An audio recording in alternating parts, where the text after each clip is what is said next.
From the top rope and the Great American Bash, I bid you all good evening, morning, afternoon, wherever you may be in this great land of ours or around the world. Welcome to the $50 million studio. I'm the Pro Wrestle Machine. In this week's edition, we'll be taking a deep dive into the ongoing war between the WWF and WCW with exclusive behind-the-scenes insights and expert opinions from industry insiders. We'll also be bringing you up to speed on all the latest developments in Japan's thriving wrestling scene, including the latest results from New Japan Pro Wrestling, All Japan Pro Wrestling, and FMW. Now through the use of the Pro Wrestle Machine. May 25, 1998 Wrestling Observer Newsletter. UFC 17, WCW Slamboree, tons more. By Observer staff. Is there a method to Eric Bischoff's madness? Or is it just madness? That was the question at the end of one of the strangest weeks of wrestling on television, with Bischoff constantly taunting Vince McMahon. McMahon never addressed the situation personally on television on May 11, although it was mentioned in the commentary during the show. By midweek, McMahon had responded on the WWF website. His lawyer, Jerry McDevitt, wrote a threatening legal letter to Bischoff. The WWF also complained to the cable companies about WCW intimating McMahon might be there, claiming WCW was using bait-and-switch tactics on the consumers in promoting Slamboree. Imagine either WWF or WCW complaining about bait-and-switch tactics in promotion. By the end of the week, Gene Okerlund and Jim Ross had turned up the heat on 900 line reports. Bischoff, on the other hand, was totally out of control, doing 2 interviews on Thunder on May 14 from Durham, New Hampshire, in one of which he read the McDevitt letter, a training video, which aired twice, showing him preparing for the match that wasn't going to take place, then teased throughout the pay-per-view show that McMahon might be there before having Michael Buffer introduce a Bischoff vs. McMahon match with McMahon not being there. The fans counted McMahon out of the ring and Bischoff had the ref award him the match via forfeit. And he didn't even stop there, as Bischoff kept it up the next night on Nitro, claiming a win the previous night, by which time the story had already gone well past running its course. Exactly what this all means is unclear. Not only did DX not do another segment on May 18th, but on the show they never even acknowledged Bischoff, nor were their previous actions involving WCW even acknowledged. The only knocks at the opposition during Raw on May 18th were the regular Seniors Tour remarks by Ross, although he did seem sensitive about them, since when Terry Funk was in the ring he said that Funk was special and that even though he's 53, the WWF isn't going to run a Seniors Tour. Later, when Gerald Briscoe and Pat Patterson wrestled in the main event, he joked that maybe they were. And on the 900 line, when Ross was ripping at WCW and taking this feud deeper in the gutter by questioning how the Nitro girls get their positions, he very clearly would not even mention Bischoff by name. McMahon's internet storyline response to the Bischoff challenge to appear in Worcester, Massachusetts was, "I consider Eric Bischoff sick-ass challenge a cheap and desperate tactic to increase WCW pay-per-view buys. I will not do anything to help WCW increase their pay-per-view buys. Therefore, I will not appear at Turner's next pay-per-view as invited. However, if Mr. Bischoff, sick, is hell-bent on fighting me, then such a fight can be arranged at any time, in any parking lot in the country, void of television cameras, photographers and public announcement." At first this sounded stupid, like the presidents of rival airlines settling their differences in a parking lot. But the reality of the statement was it wasn't for television or for the mainstream. It was aimed simply at the internet types who somehow might see a lack of acknowledging it as the WWF's leader and thus the WWF itself backing down, which can't happen because just like Stone Cold, the WWF has attitude. So, in storyline form, McMahon and the WWF didn't back down, and actually accepted the challenge in a form where clearly it will never happen, although everyone pretty well knew it was never going to happen anyway until one side is so weakened they go to the other for a safety net and it becomes a worked program. Kind of like a few years back when UWFI and Rings were feuding and making grandstand challenges back and forth, and since both were supposed to be shoot promotions, neither could back down, but since ultimately both were doing works at the time, neither could accept either, so they kept accepting under terms they knew the other side couldn't agree to, and eventually the feud went away. After having McDevitt send Bischoff a letter saying McMahon wouldn't be there and castigating him for teasing that he would, Bischoff read the letter in a very sarcastic voice, and said that he had made it clear on television in the first place that he didn't think McMahon would be there and for nobody to buy the pay-per-view thinking they would see such a match. But doing 2 interviews on the same show, probably the poorest Thunder to date and drawing the lowest audience ever for the show, although that was more due to it going head-to-head with the final episode of Seinfeld than a reflection that people are losing interest in WCW, was total overkill, and by the time the pay-per-view came around, making such a big deal throughout the show of the storyline, Complete with the bogus white limo arriving at the building, it was like someone's 15 minutes of fame being at the 1 hour mark. Okerlund apparently stated something that rubbed some people the wrong way, to the effect that McMahon had lost all of his former friends over the years because of how he had treated them. The next day Ross responded, claiming that the WWF was going to fire Okerlund when his contract expired, but McMahon kept the news secret in order to allow Okerlund to sign a big money deal with WCW, thinking they were stealing a valuable WWF star. He talked about the challenge, stating that McMahon was at his daughter Stephanie's college graduation in Boston that day, as if he had something more important to do, almost as if that was the reason he didn't appear in Worcester, when the truth was if he wasn't at the graduation, he wouldn't have been in Worcester anyway, because the whole situation is stupid to begin with. He then asked what the qualifications were to be a Nitro girl, and then in specific brought up the tall brunette known as Whisper, and hinted about actions of people in executive positions at Turner, and that their actions, if they came out, could be very unfortunate to those in power, and teased that very interesting things could result from it. It should be noted that while those who don't know wrestling gossip would probably construe that as meaning Bischoff, in this case this was not meant as an implied threat toward Bischoff, although it was a reflection of just how nasty, on both sides, this has become. Perhaps the most important news coming from all this was that Bischoff's personal secretary, Janie Engel, a longtime WCW office employee, quit this past week to take a job with the WWF, joining Lynn Brent, who worked in PR, who just made a similar career move. Actually, Engel is the third front office employee over the past weeks to quit, apparently at least partially because people are dropping from the internal pressure. Engel is believed by some to have made the switch because of her longtime connections to the Funk family, but she has extensive knowledge of how Bischoff and WCW operates, both the positive and the negative, but also extensive knowledge of contracts of WCW wrestlers. And at this point it still appears that barring major changes in WCW, the heart of the promotion will, as a group, be heading north in late 1999. Coming off two of its best shows in history, available to the fewest people of all its shows in history, the crossroads faced by the Ultimate Fighting Championship in its battle for survival was answered by naming longtime television commentator Jeff Blatnick as its new commissioner. Blatnick, 41, whose main claim to fame was becoming a national hero by battling back from Hodgkin's disease to win a gold medal in the super heavyweight division in Greco-Roman wrestling at the 1984 Olympic Games, and a member of the President's Council of Physical Fitness and Sports, has become a strong UFC proponent and enthusiast since being hired as a color commentator starting with the fourth UFC show on December 16, 1994. Blatnick was officially introduced as commissioner at the fighters' meeting on the afternoon of May 15, just hours before the company's latest pay-per-view show from the Mobile, Alabama Civic Center. At the meeting, Blatnick told the fighters his main concern would be to continue and improve the safety of the event, prove to outsiders that UFC was a legitimate sport, and work with athletic commissions to get the events regulated and sanctioned in as many states as possible. He reiterated those points later that evening on the pay-per-view show.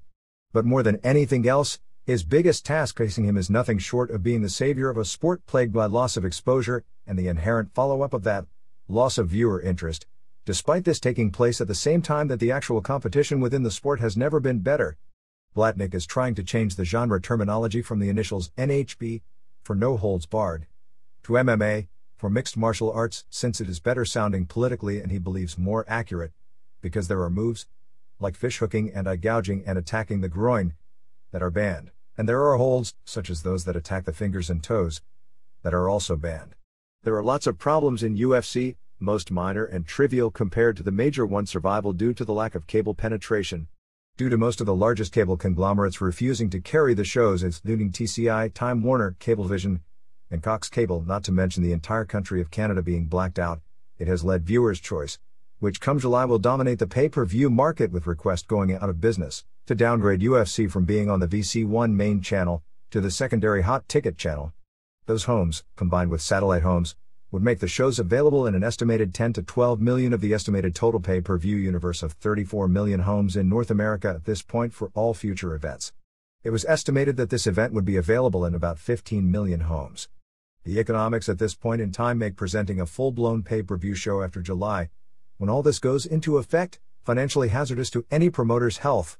The decision was already made for the July 17th pay-per-view show to instead be a series of taped matches involving the likes of Hoist Gracie, Ken Shamrock, Dan Severn, Don Fry, Abbott, and others who made their names in the octagon, and most of whom have either disappeared when the game improved or gone on to more lucrative careers as pro wrestlers, Headlined by a never-before-seen-on-television UFC middleweight title match with Frank Shamrock vs. Jeremy Horn that would be taped later that evening, and turned into a far more thrilling match than anyone, except perhaps Horn and his Iowa friends, had expected. On the show for the first time, UFC made several serious appeals to fans to call their cable companies, telling them that many of them won't have the opportunity to purchase future events. In the past, the controversy had been touched on, but UFC had never wanted to go strongly on the subject because of not wanting to piss off cable companies.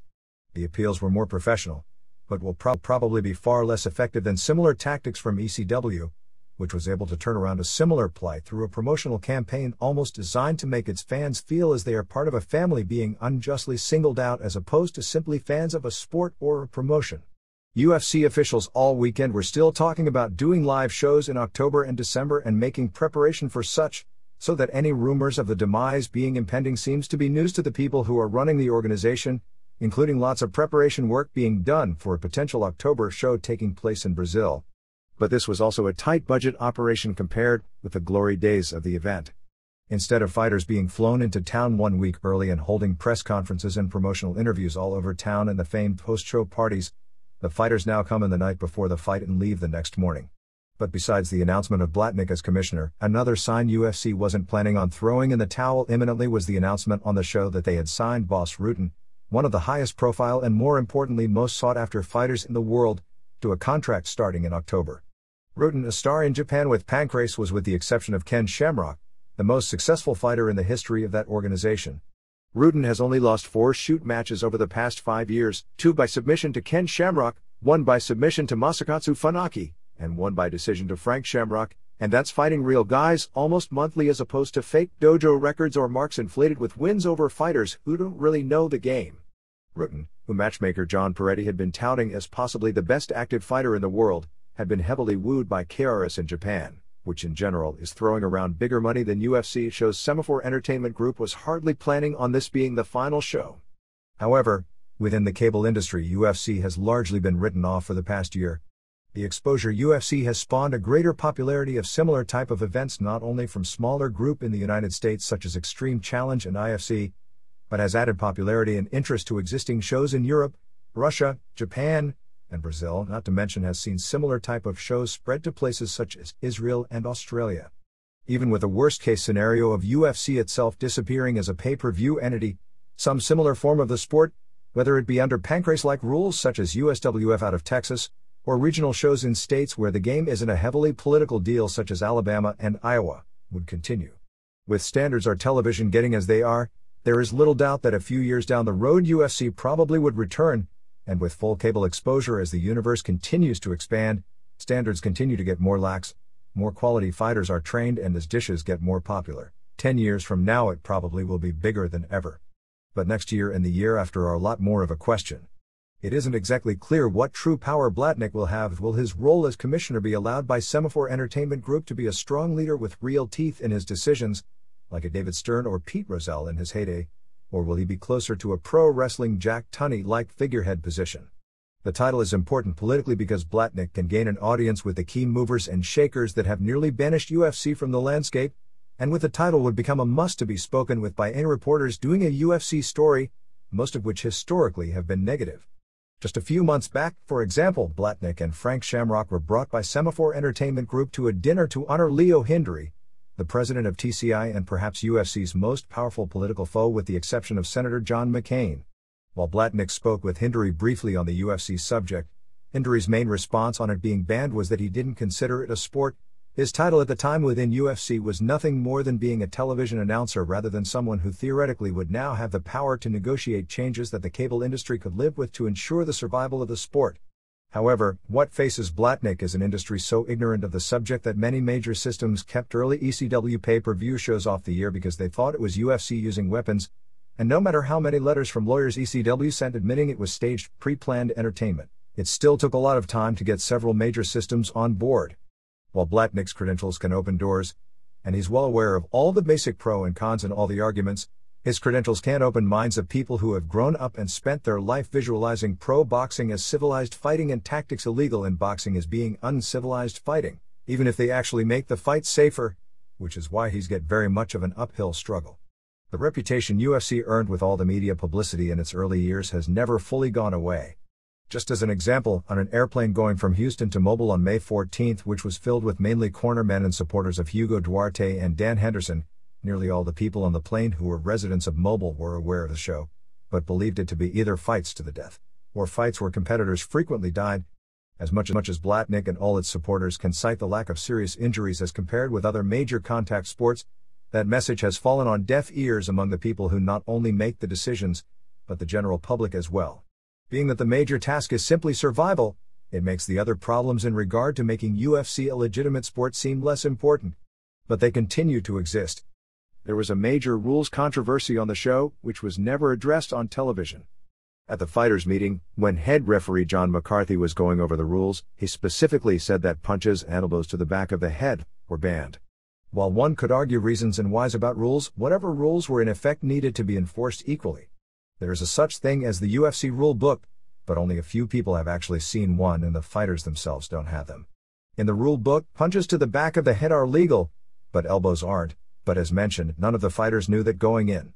During Tank Abbott's barrage of punches against Hugo Duarte, which led to his knockout victory, at least 4 of the punches were directly aimed and landed to the back of the head. In addition, Abbott threw a knee after the stoppage.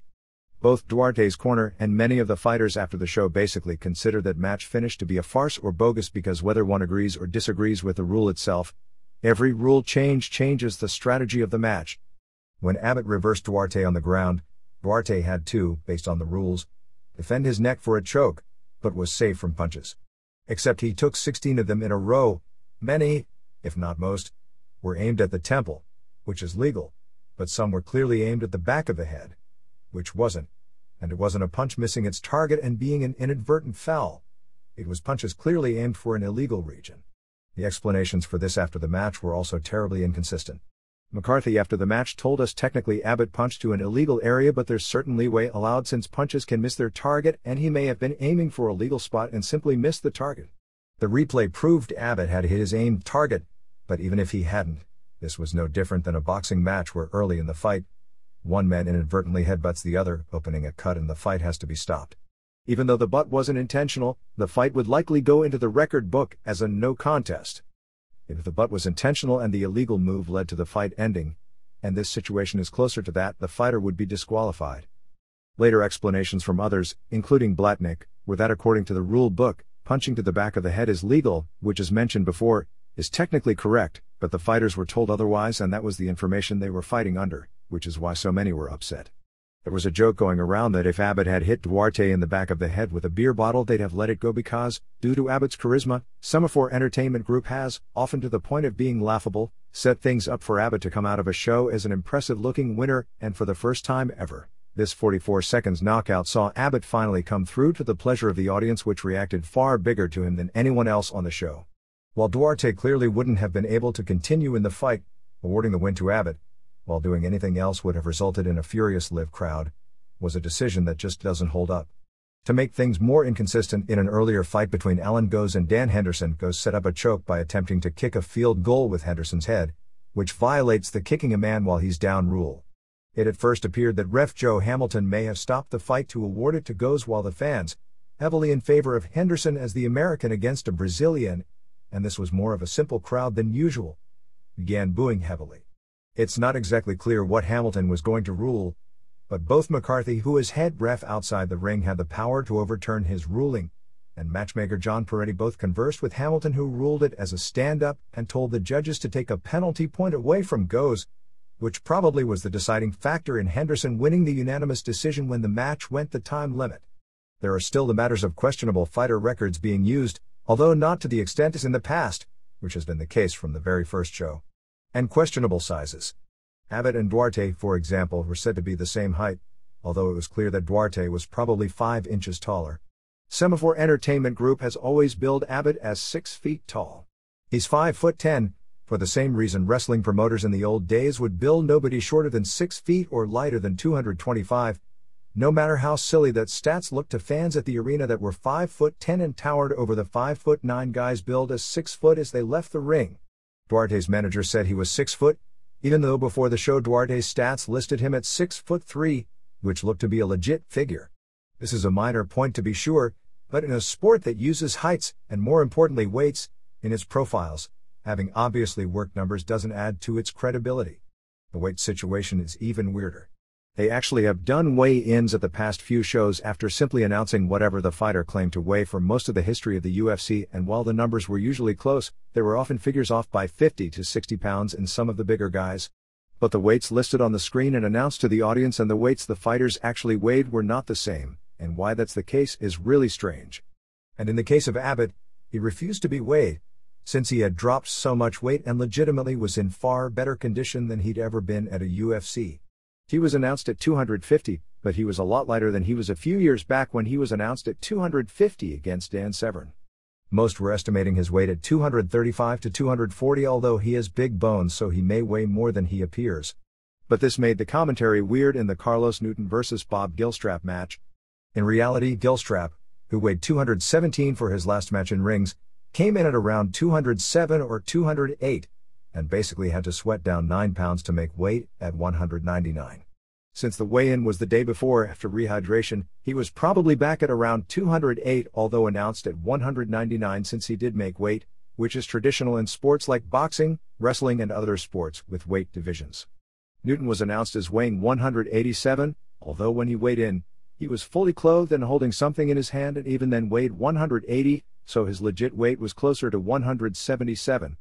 The announcers noted a 20-pound weight advantage for Gilstrap, although in reality it was closer to 30, but the audience probably thought they failed first-grade math since the announced weight difference was only 12 pounds. Not that any of this mattered since Newton won in less than 1 minute. Another bit of silliness was the emphasis in the fighters' meeting on the company's drug policy. Everyone was required to leave a urine specimen the day of the show, and if drugs were found in the system, and steroids were not among the drugs being tested for which if this is going to be a sport, at that point the arguments against steroid testing go out the window since it clearly changes this sport, or the fighter refused to submit a sample, it would mean a mandatory 3-month suspension. But what does a 3-month suspension mean when the next show is 5 months away? There are also arguments regarding solidifying judging criteria, but to the credit of UFC, while there have been close decisions over the years, and 2 on this show, that arguably could have gone either way, there have been no overtly bad judging decisions in the history of UFC, which for all the knocking some of the purists do about how stupid judges have ruined the sport, is something that most sports that have subjective decision-making certainly can't claim. Also, as a sport, there needs to be a consistency rule when it comes to stopping the clock. At times, such as when gloves would come off, the fight would be stopped but the clock continued running. Other times the clock would stop. During the discussions after the goes kick, the clock continued to run. As a sport, during any sort of timeout, the clock should stop. When the show opened, they announced that Vitor Belfort, who had been advertised, wouldn't the show due to herniated discs. The real story was probably closer to financial cutbacks and an inability to come to terms, and herniated discs I believe was the reason Royce Gracie gave for not fighting Mark Kerr in Japan. The show drew about 4,200 fans to the Mobile Civic Center, the same building WCW sold out uncensored to the tune of 7,474 fans in this past March. The crowd was 180 degrees different from the previous show in New Orleans. The New Orleans crowd was the smartest the UFC had played before. This crowd was a throwback to the early days where fans didn't really understand the game and were often unappreciative of the efforts of the fighters, reacting to them more like pro wrestling babyfaces and heels. It was really closer to what you'd expect from a Southern pro wrestling crowd in the 80s than a UFC crowd of 1998, although there wasn't as much in the way of pro wrestling-inspired crowd actions. There were a few like Coleman 316 and a sign here or there for Bill Goldberg, and of course scattered NWO and Austin t-shirts. It was interesting to see the reaction to Ken Shamrock, appearing at his first UFC since signing with the WWF, mostly in a wheelchair while on camera to sell his angle with Owen Hart. Shamrock was interviewed on the show, mainly plugging his book, and again brought up that he's been injured more in pro wrestling than he was in UFC. There was some question whether he'd be greeted with the ignorant "you sold out" reaction, since in the martial arts community, among people who don't understand real life, some fans were quick to claim that he had.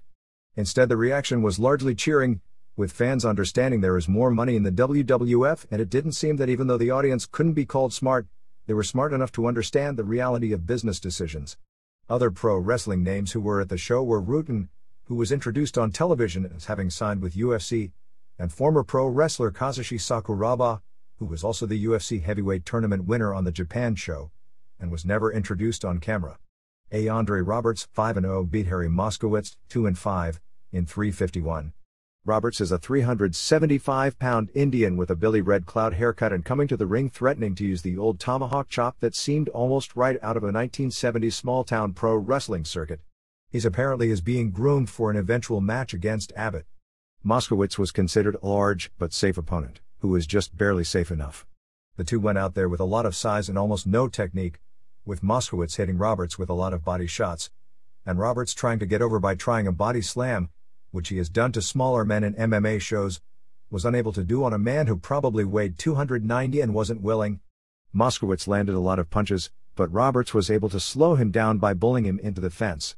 They traded punches on their feet and with their respective sizes, both got tired, Roberts in particular. However, in the trading, Roberts landed an elbow to the side of the head that knocked Moskowitz silly. When Ref Hamilton got in between them to end the fight, Roberts threw one more blow which hit Hamilton in the back, and then punched over Hamilton to land another blow. 95% of the guys in this sport are sportsmen when it comes to fighting, but it only takes a few incidents like this to give the entire thing a bad name.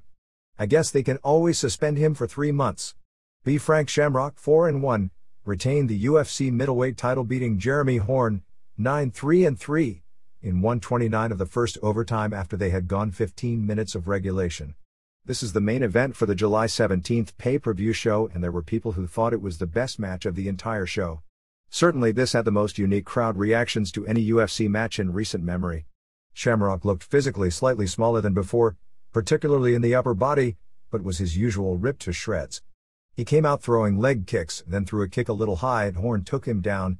The crowd saw Horn as an easy setup for Shamrock, since Shamrock has the right out of a contest bodybuilder physique and Horn physically looks like any 22-year-old walking down the street.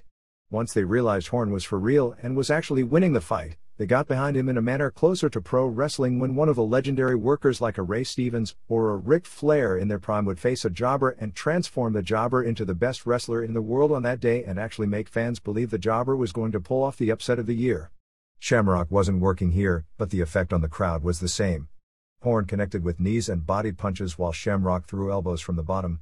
When Shamrock went to turn Horn, he couldn't buck him off and Horn then got the mount and threw more body shots and a nice elbow. Shamrock finally turned Horn and went for an armbar and for a leg lock, but couldn't complete the moves and Horn reversed him landing on top but in the guard. Horn landed more shots, mainly to the body, until Shamrock threw some elbows, and finally McCarthy ordered a stand-up at 6:43. Horn took Shamrock down again and mounted him. At this point, the entire crowd was on its feet watching in a manner I've never seen in UFC, almost stunned into silence. Horn hit Shamrock with some good punches and Shamrock actually turned his back to Horn, but then got him back in the guard. Shamrock tried another leg lock and a guillotine but Horn escaped from both. Shamrock got on top and threw punches, but then let Horn up, figuring he'd be more effective using his kickboxing skills. Horn quickly took Shamrock down again, but Shamrock went for an armbar. Horn escaped and got the mount again. After another stand-up, Horn actually hit Shamrock with a few leg kicks and took him down and threw some knees as regulation time expired. By this time the crowd was totally behind Horn, sensing both a title change and probably the biggest upset of the year. In reality, over the 15 minutes, while Horn was no doubt winning the fight, at no point was Shamrock taking serious punishment nor was he ever out of the fight, and it was still far more likely if there would be a decisive end that it would be Shamrock, as Horn never went for a submission seriously and never had him in bad trouble. But he was going to have a hell of a time winning a decision. Peretti was smirking during the break about how people laughed at him for putting Horn in a title match since he was winning over a guy thought by some because of his quick wins to be almost unbeatable. Bob Merowitz had the same look on his face, seeing a potential savior of the sport about to be derailed, as he did late that night in Detroit when Severn got the decision over Ken Shamrock. In the overtime, Horn again took Shamrock down, but in a scramble on the mat, Shamrock caught him with a knee bar and got the tap in 129. This finish saw the crowd boo heavily as their shock of the year and history they thought they were in the process of witnessing was taken away from them, similar in many ways to a Ric Flair title match during the brief period where he actually was allowed to sell most of the weight and win clean at the end, and the winning clean left him with more heat. But for the fans it was an excellent match. 1. Chuck Liddell 1-0 beat Noe Hernandez 3-3 in an alternates match in the under 200-pound tournament. Liddell was a kickboxer with some high school and college wrestling experience, while Hernandez was a Golden Gloves boxing champion with some submission training. Both wanted to stand and fight, which made this a slugfest. Little scored a takedown and threw some punches, but Hernandez got back up and they traded. Little took him down a second time, but when Hernandez got back up, they had an awesome exchange. Both suffered bloody noses from punches early.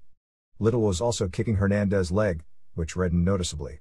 Little wound up with a mouse under his eye, while after taking some hard punches, Hernandez's left eye was nearly shut. About 7 minutes in, both guys had punched themselves out and were tired.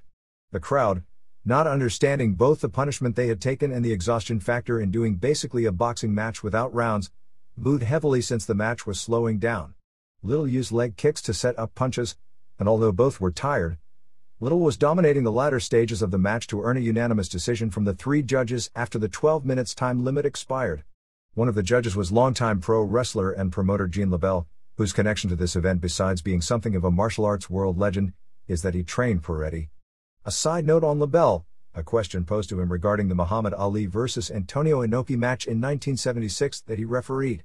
LeBell's thoughts on it were that Inoki should have won the match because all he had to do was tackle Ali, and Ali wouldn't have known how to defend himself on the ground, and even if he did, wearing those gloves he wouldn't have been able to, but that Inoki was a big woos and laid on his back the whole fight. He also said that Karl Gotch, who was Inoki's second for the fight and was 52 years old at the time, would have beaten both of them easily. 2. In the first match of the under 200 tournament, where the winner would get the next shot at Shamrock, Dan Henderson, 3-0, beat Alan Goes, 3-1. Henderson was a member of the 1992 and 1996 Olympic teams in Greco-Roman wrestling, coming off going to Brazil and winning a tournament there as well. Goes is a very well-known jiu-jitsu star from Brazil, who now lives in Southern California. Henderson had Randy Couture in his corner while Goes had Carlson Gracie. Both have histories with Shamrock, with Henderson losing to an ankle lock in less than 1 minute in a submissions match on pay-per-view last year, and Goes going to a draw with him in a 1995 Pancrase match that is still considered one of the 5 best matches in the history of that company. This was a very close match. Henderson wanted to keep it on his feet, and since there was no way for Goes to take him down, that's where a lot of the match was. But even though Henderson wanted it standing and Goes was thought to be weak standing, it was still even. Goes actually decked Henderson with a punch, but as Goes went to capitalize, Henderson nearly got an ankle lock, which was a shock, but Goes escaped. Goes basically went down at one point, taking Henderson into the guard, but Henderson threw some elbows to the ribs and threw some punches from the top that bloodied Goes' nose, and threw some knees. Henderson allowed Goes to get up, and Goes staggered him with a punch again, then threw a kick at him while he was down and got a quick choke. At 8:59, Hamilton stopped the match and ruled it as a restart since Goes set up the choke with an illegal move and deducted a point from Goes. Henderson kept it on his feet until the end of regulation at 12 minutes, and the crowd largely booed. In the overtime, Goes started stronger with punches and leg kicks, and Henderson stumbled from a leg kick. Henderson started throwing punches and Goes went down when they had a problem with Goes' glove, which stopped the fight. When it restarted, Goes went down again on his own volition, which was poor strategy with the fight being close and winding down, and Henderson basically punched him from the top until the 3 minutes overtime ran out and was awarded a unanimous decision. After a tough 15 minutes fight, there was some question whether Henderson would want to come out for the finals. Since Henderson was the American, he was the crowd favorite regardless of what took place in the octagon, so the decision was heavily cheered. 3. In the other under 200 semifinal, Carlos Newton, 3-1, beat Bob Gilstrap, 5-3. Newton is a 21-year-old who has won the Canadian Jiu-Jitsu Championship the past 2 years and has also fought before in EFC and Shudo, and has a match on June 24th at Budokan Hall for KRS against former UFC heavyweight tournament winner and pro wrestler Kazushi Sakuraba. He's also an awesome fighter to watch because of his speed. Gilstrap, a protege of Maurice Smith, who was his corner man, most recently fought in a shoot match for Rings on March 28. Despite giving away probably 30 pounds, Newton took Gilstrap down and went for an armbar right away, but Gilstrap got away, but was almost immediately trapped in a triangle choke and tapped out in 52 seconds. Not that this is any excuse, but Gilstrap had just recently fallen off his motorcycle and tore up his AC and will be needing surgery on it, but didn't cancel the fight. 4. Mike Van Arsdale, 4-0, beat Joe Pardo, 1-1. Van Arsdale is a former NCAA champion wrestler at Iowa State, 1988 at 167 pounds, and World Cup champion, who just a few weeks back placed second in the Freestyle Nationals, losing a close decision to Melvin Douglas at 214 pounds. Pardo is a Hoist Gracie student who trained under him for 5 years and was the policeman of their dojo. On television they said that Royce would be in his corner except he had a scheduling conflict, although the reality is there is no way Royce is coming anywhere near the UFC these days. In fact, in the days leading up to this match, Orion Gracie was already doing damage control on the internet, stating that Pardo, billed on the telecast as a world-class jiu-jitsu master, was only a purple belt and they would never let a purple belt represent them in a fight. Although it wasn't as apparent watching this match on television, Van Arsdale is probably the most gifted athlete ever to compete in the UFC, and unlike many wrestlers, he understood this as a completely different sport than wrestling and seemed to have at least a basic understanding of how to throw punches and kicks, and had the ability to use submissions better than most pure wrestlers.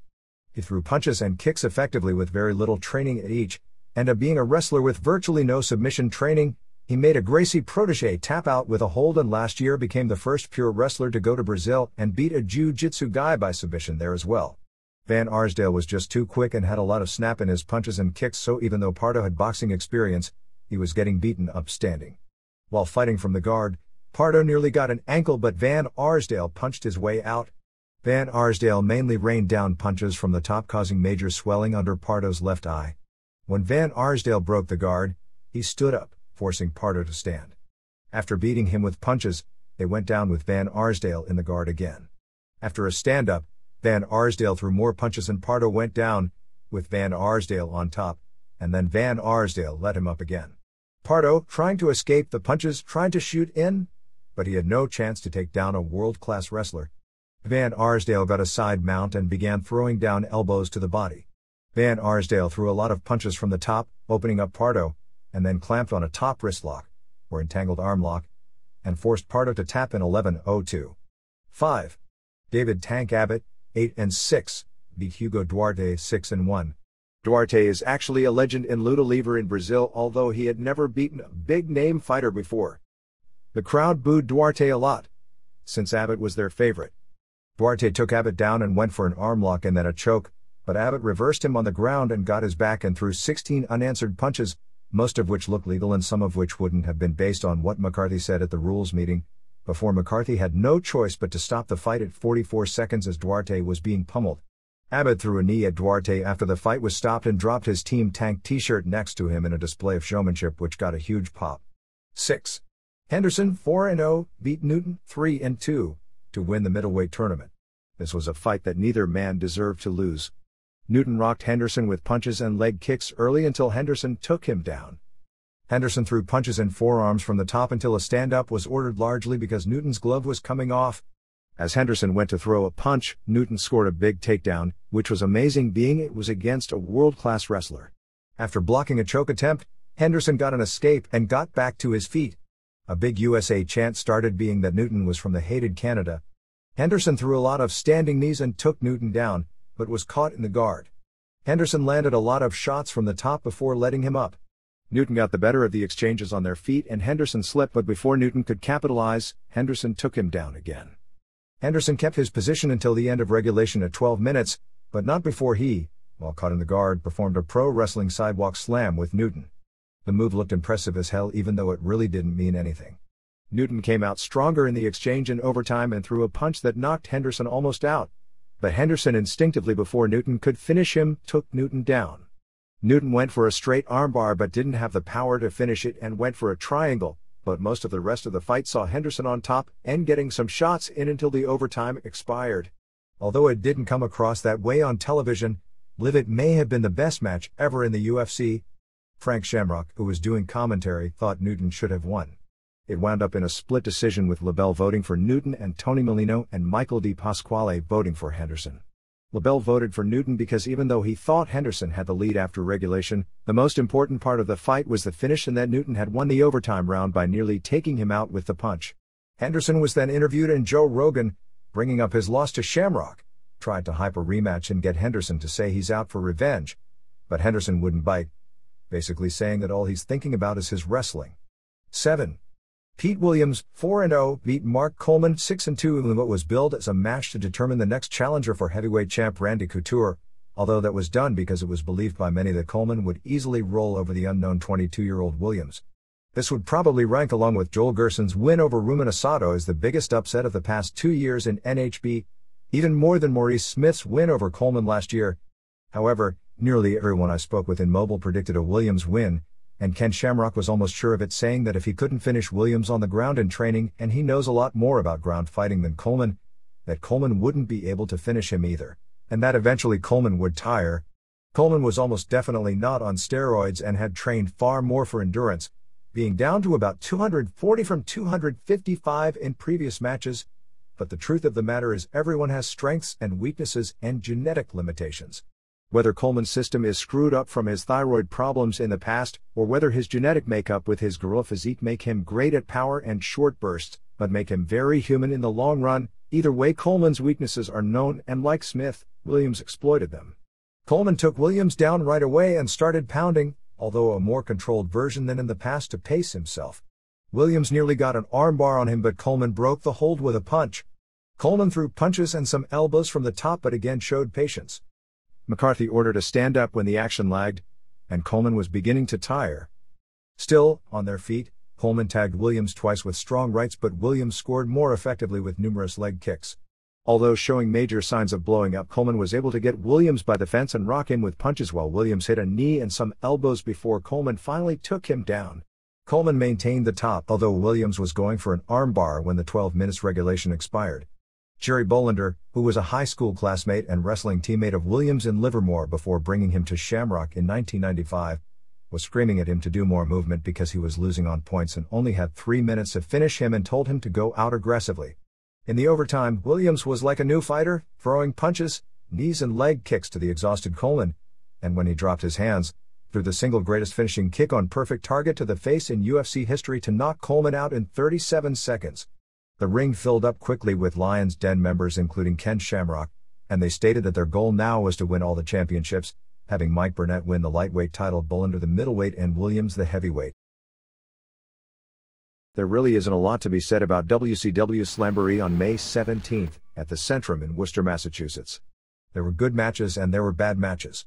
Overall, I thought it was an average show, held before a sellout crowd of 11,592, 10,936 paying a city record $352,035 and another $107,262 in merchandise. The two big angles on the show were the return of Dean Malenko, dressed up as Cyclope, winning the Cruiserweight Battle Royal and then the Cruiserweight title from Chris Jericho, and the turn of Scott Hall on Kevin Nash in the main event, causing the Giant and Sting to capture the WCW tag titles. They spent a lot of the show teasing an Eric Bischoff/Vince McMahon confrontation, which naturally never took place. Before the show, both Hall and Nash were heavily lobbying Bischoff to change his mind on the Hall turn, citing that in recent weeks both Bret Hart and Giant had turned and that another two turns, Hall and Dusty Rhodes, at this point when fans are almost numb to hotshot turns, probably would leave everyone flat, which as it turned out, was a correct prediction. In addition, the timing of the turn made virtually no sense since Hall was scheduled to go into rehab after Nitro, this time for real, so he'll again be unavailable for 4 to 6 weeks. Hall and Nash eventually agreed to the turn because ultimately Bischoff wouldn't budge and they weren't looking to breach their contract, but insisted that when Hall returns the two are going to still travel together and hang out together away from the building even though they'll be feuding. 1. David Finlay retained the WCW TV title, pinning Chris Benoit in 14:52. If you're keeping score, that makes 4 straight pay-per-view shows where Benoit has challenged for a title that he's lost, and 6 losses in his last 7 pay-per-view matches. If you're confused as to why, reread the notes about the Pillman Memorial show closely and it'll all make perfect sense. The blows were ultra hard, similar to an old Ric Flair vs. Ron Garvin match but with a slower pace. After a chair shot, Benoit went for a tope, but Finlay caught him coming through the ropes with a chair swung like a baseball bat. Finlay dominated the offense, which was surprising since Benoit was doing the job at the end. Benoit came back with his rolling German suplex, but Finlay made the ropes during the attempt at the crossface. As Benoit appeared on the verge of winning, Booker T came out.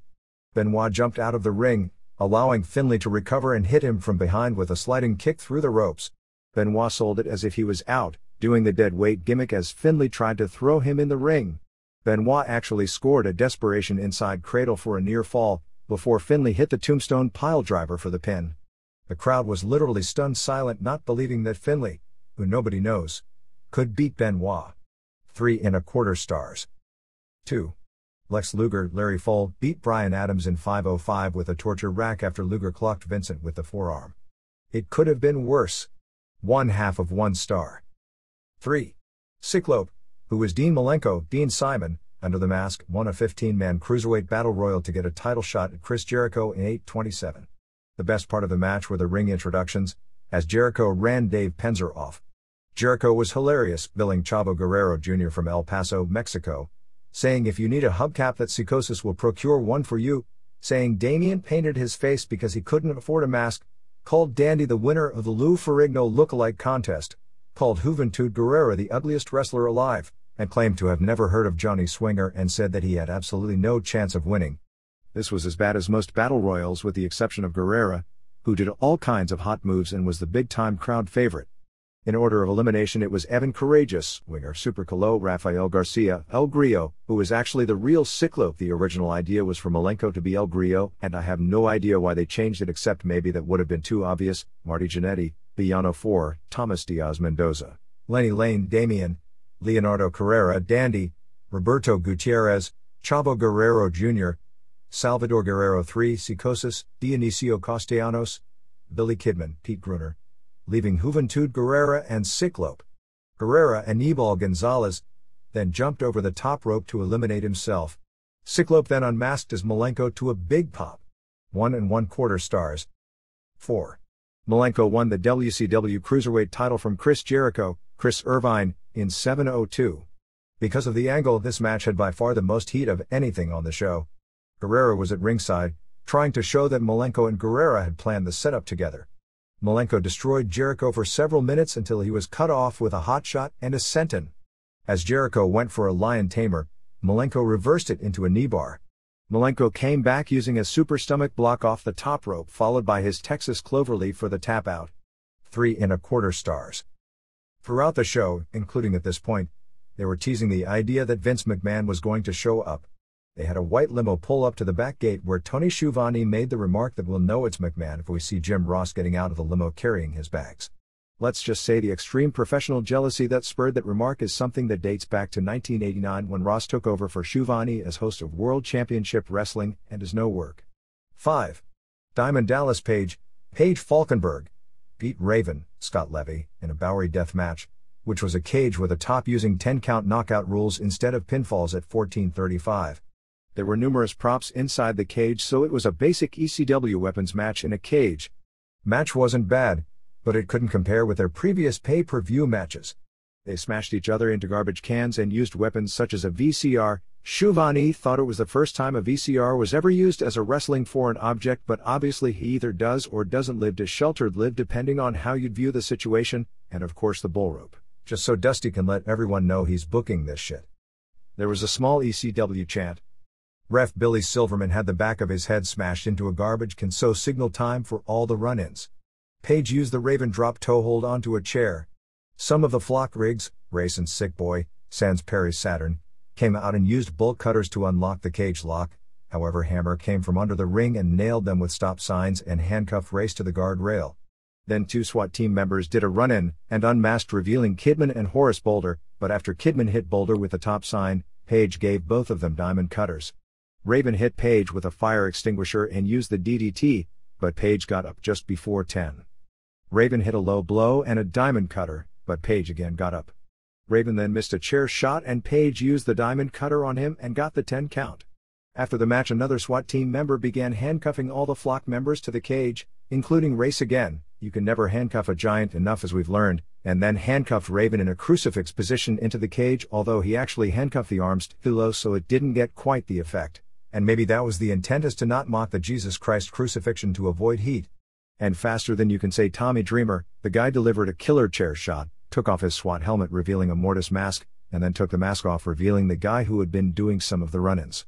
Let's see, all those SWAT guys were getting their uniforms on and Kidman and Boulder didn't think there was anything funny when a SWAT guy put his helmet over a Mortis mask? 2.5 stars. 6. Eddie Guerrero pinned Ultimo Dragon, Yoshihiro Osai, in 11:09. Due to the placement of this match, it had no heat at all. A fat fan taking off his shirt stole the heat from the wrestlers early.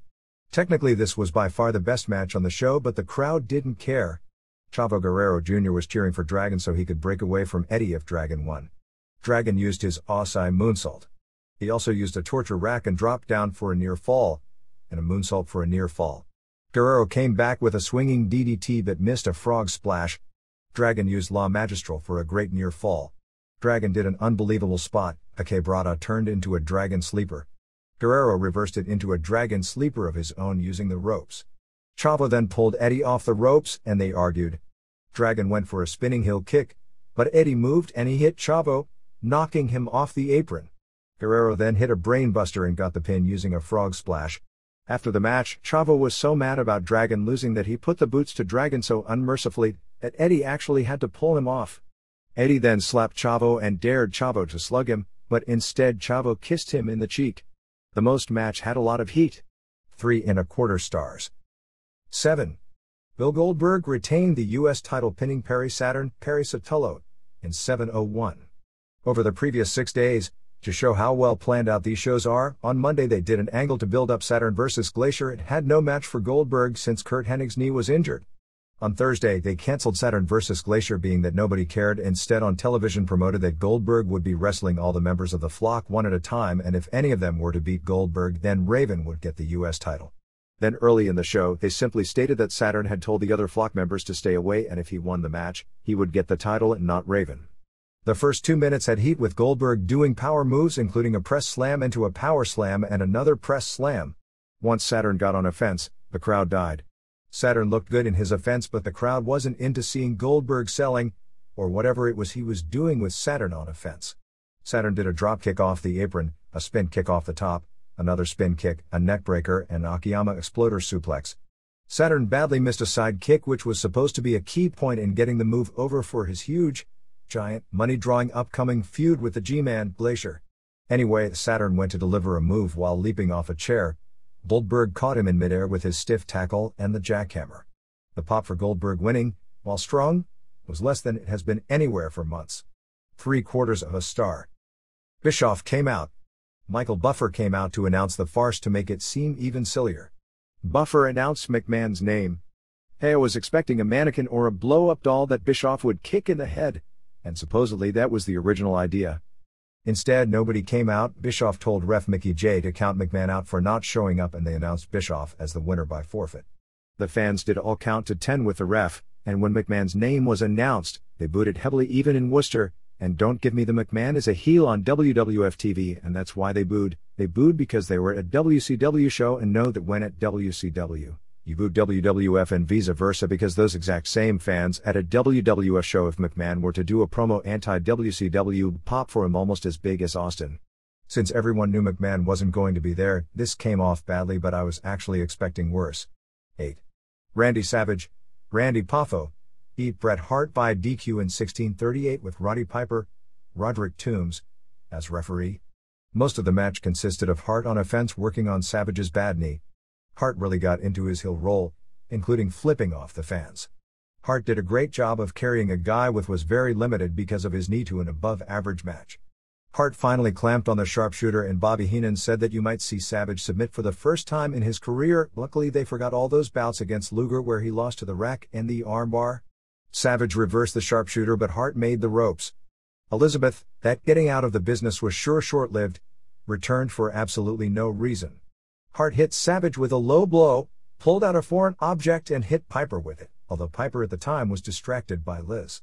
Savage got the object from Hart, but Hogan did a run-in and tripped Savage's good leg, then smashed his bad one against the ring post. Hart put on the sharpshooter. Piper turned around and saw the object in Savage's hand, and while Savage was tapping out, Piper disqualified Savage for what he believed to be hitting him with the object. However, on television the next night, Piper said he saw the tape and realized it was Hart who hit him and reversed his decision, which led to a Hogan and Hart vs. Piper and Savage main event for the June 14th pay-per-view from Baltimore. 2.5 stars. 9. Sting, Steve Borden, and the Giant Paul White beat Kevin Nash and Scott Hall to win the WCW tag titles in 1446. Dusty Rhodes came out in Hall and Nash's corner. Hall and Nash got a huge babyface pop coming out, but the match itself got no heat since Sting and Giant worked as the faces, and it wasn't as if the fans didn't like them. But they didn't care about them, and really once they saw Hall and Nash walk to the ring, didn't care a hell of a lot about them either. It was boring. Finish saw Rhodes put one of the tag belts on the apron, and Hall picked it up and hit Nash with it, and Giant pinned Nash to win the titles.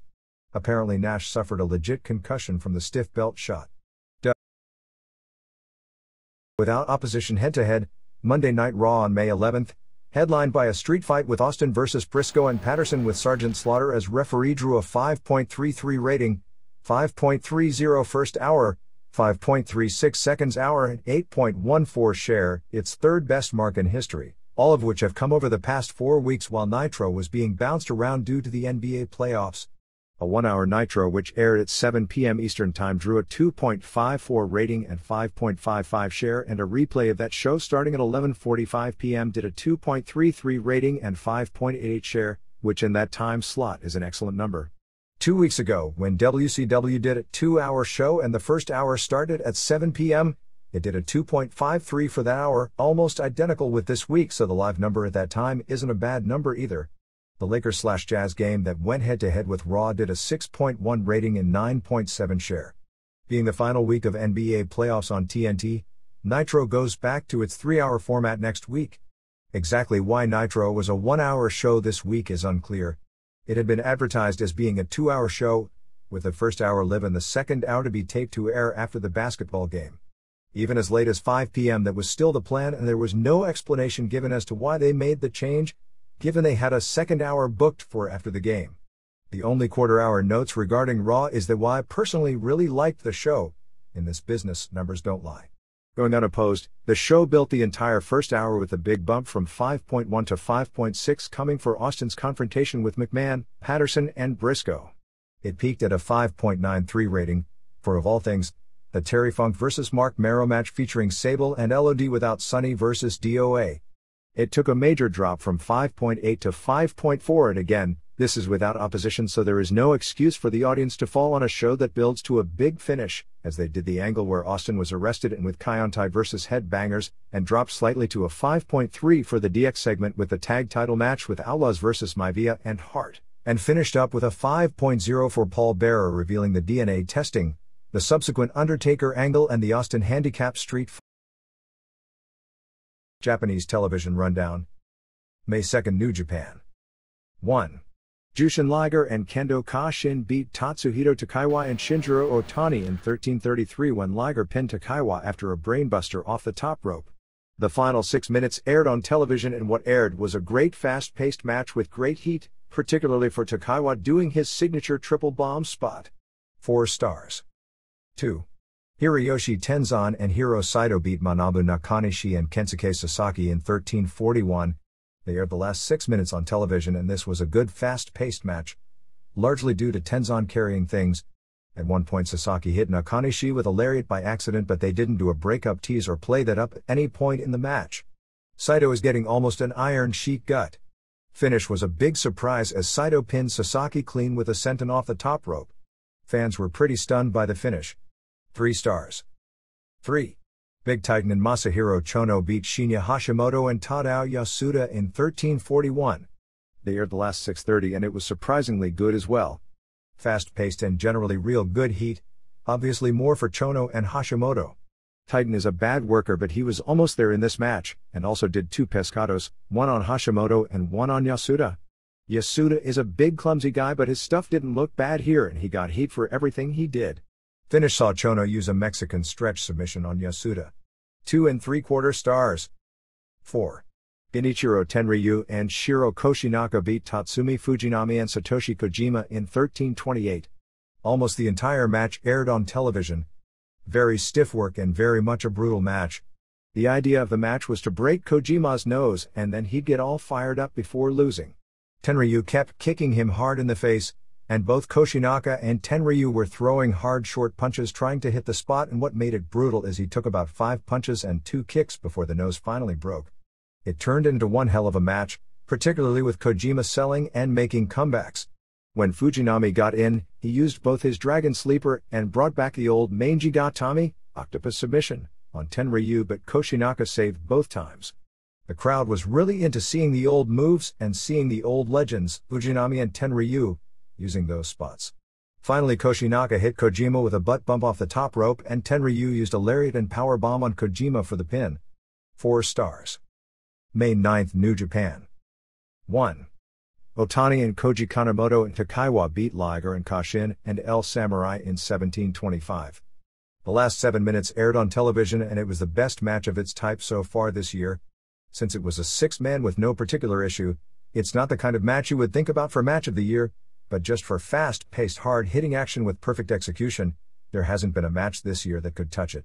It was everything you would expect from these guys when everything clicked perfectly and the crowd was into it all. Takaiwa used his triple bomb on Samurai. Their power moves were on target and their high spots were so quick and perfectly executed it was like watching Silver King and Negro Casas of 8 years ago. At one point Liger and Kanemoto were doing simultaneous pescados on opposite sides of the ring and both missed. There was a huge pop when Otani finally powered out of a Kashin flying armbar, since Kashin had been using it as his finisher. All kinds of great action finishing with Otani finally getting revenge on Kashin, who beat him on several occasions on televised singles and tags, building to the Tokyo Dome match with Liger, and Otani using his springboard dropkick and dragon suplex for the pin. After the bout, Yuji Yasirioka, who was injured, or was when this was being taped, did a run-in attacking Otani since they also wrestled at the Dome. However, Otani's group destroyed him and hung him in the corner upside down and pounded on him. Otani and Kanemoto and Takaiwa are the best working group in the business by far, and have great charisma to boot. 4.5 stars. 2. They aired clips from Karaku and Hall of the Norio Onaga retirement show, first showing lots of still photos and a few brief clips of Onaga's IWGP Junior title wins and various points of his career. They edited the Liger-Onaga singles match and subsequent six-man with Liger and Onaga and Samurai vs Otani and Kanemoto and Takaiwa down to about 1 minute of each match. Of course, based on that edited slice, both bouts looked super and the crowd was going nuts for Onaga. From a wrestling standpoint, it sure blew away the finales of Choshu and Inoki. 3. Hashimoto and Kojima beat Tatsutoshi Goto and Kengo Kimura in 10:56. The last 6 minutes aired. Even this was a good match with a lot of heat, which is saying something since Goto is the worst wrestler in the promotion and Kimura has been washed up seemingly forever. It was again the Kojima show as he's turning into probably the most exciting heavyweight in the company. Hashimoto ended up pinning Kimura with a DDT. 2.5 stars. 4. Fujinami and Osamu Nishimura beat Sasaki and Junji Hirata in 11:43. The final 7:30 aired. Even this was a good match due to the heat and the fast pacing and the fact that technically these guys don't miss a thing. Nishimura pretty well carried things. Fujinami ended up winning with a figure 4 on Hirata. 3.25 stars. 5. Chono and Tenzan and Hiro Saito beat Tenryu and Koshinaka and Michiyoshi Ohara in 15:18. Basically the entire match aired on television and it was yet another fast-paced match with great heat and major stiffness. I don't know how, but somehow Tenryu, who is 48 and has taken more than his fair share of pounding over the past 22 years, really gets the job done, I guess because he understands how to work believably. He even dropped an elbow off the top and used a power bomb on Saito, but Tenzan saved. Tenryu and Koshinaka did a sandwich Enzui Jiri, one to the front of the head and the other to the back, on Saito. Tenryu hit Koshinaka with a lariat when Saito moved. Chono then tagged in and hit Yakuza kicks on Tenryu and Koshinaka. Tenzan missed a diving headbutt on Koshinaka, who got up and used a German suplex on him. Behind the ref's back, Titan did a run-in and slammed Koshinaka, allowing Tenzan to pin him. The past 2 weeks were 2 of the best TVs of the year from this group, which is even more surprising when you look at the lineups on paper because except for the junior matches, they all look to be nothing matches. 3.75 stars. May 10th All Japan. 1. Jun Akiyama pinned Hiroshi Hase in 26:35 from the Dome show. This was a lot better on television than I had been led to believe and very little was edited out. It started slow since they were going so long, but the match was never dull, the execution was flawless and the match built well. Hase, who hadn't wrestled since January, did a great job in working such a long match and not blowing up, and with Misawa banged up, Akiyama may be the best true heavyweight worker in the business right now. He did an 18-rep giant swing and the match really picked up from there. They did a hot exchange, trading urinages and exploders with the crowd going nuts. They took the match down from that point with Hase using a scorpion for a while, and Akiyama coming back with 2 lengthy figure 4 spots. The negative about the match is that after all the time working on each other's legs, neither sold it as if their legs were hurt after escaping. In fact, the only point those spots even made sense was later when Hase did his Northern Lights suplex after 2 urinage suplexes. He couldn't hold the bridge and sold his knee. Akiyama kicked out of a second Northern Lights suplex and also a Dragon suplex. The two then did a great exchange of high kicks before Akiyama got a double arm implant DDT and a more dangerous version of the Exploder for the pin. 3.5 stars. Puerto Rico. They seem to mainly be building toward the Carlos Colon vs. Ray Gonzalez feud, with Gonzalez going heel. Gonzalez regained the Universal title from El Nene on May 9th in Bayamon. On TV, Colon apologized to Gonzalez if he accidentally offended him by saying that Gonzalez made some mistakes in the match where he lost the title to Nene. Vampire Warrior and Espantas 1 and 2 were billed as coming in over this past weekend, although Warrior, David Heath, was at the WWF camp, so I'll presume he didn't come in. The biggest weekend show was May 16th, with Gonzalez defending against Vampire Warrior, Invader No. 1 vs. Fidelcio, and Carlos Colon and Victor vs. Invader No. 2 Enrico Suave as the top matches. Fantasy, the wife of Sierra, has returned as a valet. Chris and Mark Youngblood were billed as coming in, but never showed up, and they claimed on television that Chris was injured and didn't get clearance to wrestle. Mexico. We have very little news other than reports that Promo Azteca has been crumbling over the past week and that most of the wrestlers are going back to EML All Japan. After watching the Mitsuharu Misawa vs. Toshiaki Kawada Tokyo Dome match the second time, I totally underrated the match in last week's issue. Watching it a second time, it was clearly the match of the year thus far due to the drama and crowd reactions to the finish and flawless execution. It's also a unique match in that you pick up a lot of subtleties after multiple viewings, and each time the match gets better. One can argue that isn't important because matches aren't done to be viewed 5 times, so new things continually kept picked up, but I guess it was like a great movie as compared to a thrilling movie.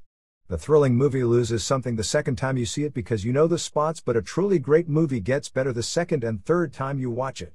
It didn't have as many moves as some of their previous matches, and I was probably guilty of judging it by the standard of their previous bouts rather than the standard you judge a match with any 2 other wrestlers by, so it was closer to 4 3/4 stars. Still not their best match. Dave Heath will be starting on the next tour on May 22nd. Super Delphin, who is running Michinoku Pro Wrestling in Great Sasuke's absence, is trying to set up a meeting with Giant Baba to get MPW wrestlers to work for All Japan. The May 3rd TV show with the Misawa Kawada and Vader and Hansen vs. Kobashi and Ace matches did a 4.9 rating, which, considering it aired from 12:45 a.m. to 2:15 a.m. on a Sunday night, is an incredible rating. New Japan. New Japan President Seiji Sakaguchi was scheduled to come to the United States to try and meet with Eric Bischoff about putting the relationship back together or not. According to Japanese newspaper reports, the main items on Sakaguchi's agenda are to resolve the problems regarding New Japan using the NWO name. On television of late, I've heard Aristus said a lot and NWO said very little, and try and get some major talent for the August 8th Osaka Dome show. Masahiro Chono was quoted in a newspaper interview saying that he wanted to form a tag team with Dennis Rodman on that card. WCW has one date left on its contract with Rodman for a $750,000 price tag. However, that price seems exorbitant unless TV Asahi broadcasts the show in primetime and kicks in big money for it, as without pay-per-view Rodman can't sell $750,000 worth of tickets, since even without him the show may sell out. After the current tour ends on June 5th, the next tour will be June 24th to July 15th, with Big Titan, NWO Sting and Michael Wallstreet as the only foreigners. Top of the Super Junior tournament began on May 16th, and this new tour has sold out its first 3 shows. On May 16th in Matsudo, before a sellout 2,700, Shiryu beat Felino via submission with facelock and Tatsuhito Takaiwa pinned Jushin Liger. On May 17th at Korakuen Hall, before a sellout 1,989, Dr. Wagner Jr. pinned Shinjiro Otani and Yuji Yasurioka pinned Koji Kanemoto. However, the tournament was then screwed up as Yasurioka, in only his second or third match back since suffering a shoulder injury, suffered a broken jaw and will be out for the rest of the tournament. On May 18th in Chiba, before a sellout 2,000, Liger beat Masakazu Fukuda and Kendo Kashin beat Hayato Nanjo. At the Korakuen Hall show, Shiryu wrestled without his mask in an 8-man tag as Kaz Hayashi, the same name he used in WCW. Also on that show, Yutaka Yoshi got what may have been his first career main event, teaming with Shinya Hashimoto and Tadao Yasuda, losing to Shiro Koshinaka and Michiyoshi Ohara and Akitoshi Saito. The junior tourney finals are June 3rd in Osaka, not June 5th in Tokyo at Budokan Hall. They will be doing a TV taping on June 4th in Takamatsu with Hiro Tenryu and Koshinaka and Kengo Kimura and Tatsutoshi Goto and Ohara vs Chono in Wall Street and Hiroyoshi Tenzan and Titan and Hiro Saito, Manabu Nakanishi and Satoshi Kojima vs Hashimoto and Yasuda. Kazuo Yamazaki and Osamu Kido vs Tatsumi Fujinami and Osamu Nishimura, Otani and Shiryu and Fukuda vs Liger and Nanjio and X, El Samurai and Kendo Kashin vs Kanemoto and Takaiwa and Wagner Jr. vs Felino. June 5th at Budokan Hall is the finals of the IWGP Tag Title Tourney, Fujinami vs Hashimoto for IWGP Heavyweight Title, Don Fry vs Yoshiaki Fujiwara, Liger and Samurai and Kashin and X and Nanjio vs Kanemoto and Otani and Takaiwa and Shiryu and Fukuda. May 2nd TV did a 1.7 rating. Other Japan notes. After the May 29th show in Sapporo, Rings has announced shows for June 7th, which will be the company's debut in Australia but not sure what city. Christopher Haseman vs Kenichi Yamamoto plus 7 more matches. June 20th at Korakuen Hall, Tsuyoshi Kosaka vs Kenichi Yamamoto plus 6 more matches. June 27th at Tokyo Bay NK Hall, Kiyoshi Tamura vs Kosaka, Hansa Nyman vs Vladimir Klementiev.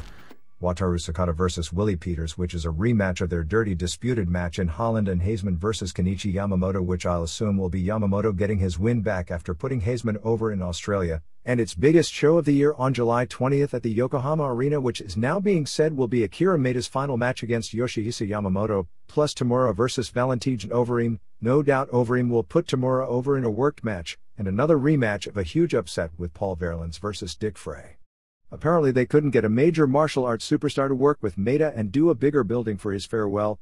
Speaking of Kosaka, he is expected to move to Seattle soon and train full-time with Maurice Smith and compete in both the US for UFC and for Rings in Japan. June 2nd Pancrase at Korakuen Hall has Minoru Suzuki vs John Lebay. Lebay's first match back since breaking his shin bone in December. Jason Belusha vs Satoshi Hasegawa, Kyuma Kunyoku vs Leon Dake, Takaku Fuke vs Tony Rojo, Ikuiza Minowa vs Adrian Serrano and Kusei Kubota vs Daisuke Watanabe, a high school Tokyo area weightlifting champion who went on to place 4th in 1995 in the Japanese National High School Weightlifting Championships, making his pro debut. Masakatsu Funaki is not only letting the cut that has opened in his last 2 matches heal, but he's studying to be an actor and will be in a play that opens June 18th in Tokyo. He won't be back wrestling until July. Pancrase is once again making noise about trying to start back on pay-per-view in the United States with the September 14th show. Even though Pancrase wasn't marketed well, or really at all, in the US, I don't believe it can make it to Americans because I just don't see it as exciting enough and it requires too much education for crowds to get into it, not to mention I'm still skeptical of a fighting sport's ability to be marketable in the US without allowing punches to the face, whether real or worked. Of course, the USWF's success in Amarillo does contradict that statement, but that's also a deal where they use a lot of local heroes. Mike Bernardo reportedly suffered a broken nose in training and will be off the May 24th K1 Fukuoka show and replaced by Matt Skelton against Ray Sefo. Takashi Tabata, a former Japanese welterweight boxing champion, will be working as a special ref on May 25th and May 26th for FMW. By the way, the Mythical Zen promotion closed its Tokyo office this past week.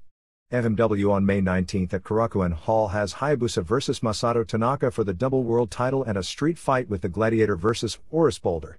May 27th in Hakata has Hayabusa and Tanaka vs Yukihiro Kanemura and Hiromichi Fuyuki and the Rocky Mountain mid-heavyweight title with Geto defending against Riki Fuji. June 1st in Osaka has Fuyuki and Kanemura and Haito defending the 6-man street fight titles against Hayabusa and Tanaka and Hisakatsu Oya, and another Gladiator vs Boulder street fight here and there. On Memphis TV, they said there would be a major announcement on May 30th, which may be the announcement of a first date at the Mid-South Coliseum. On the TV this past weekend, Jerry Lawler challenged either Undertaker or Steve Austin to wrestle him in Memphis, rather than jumping him while he's announcing.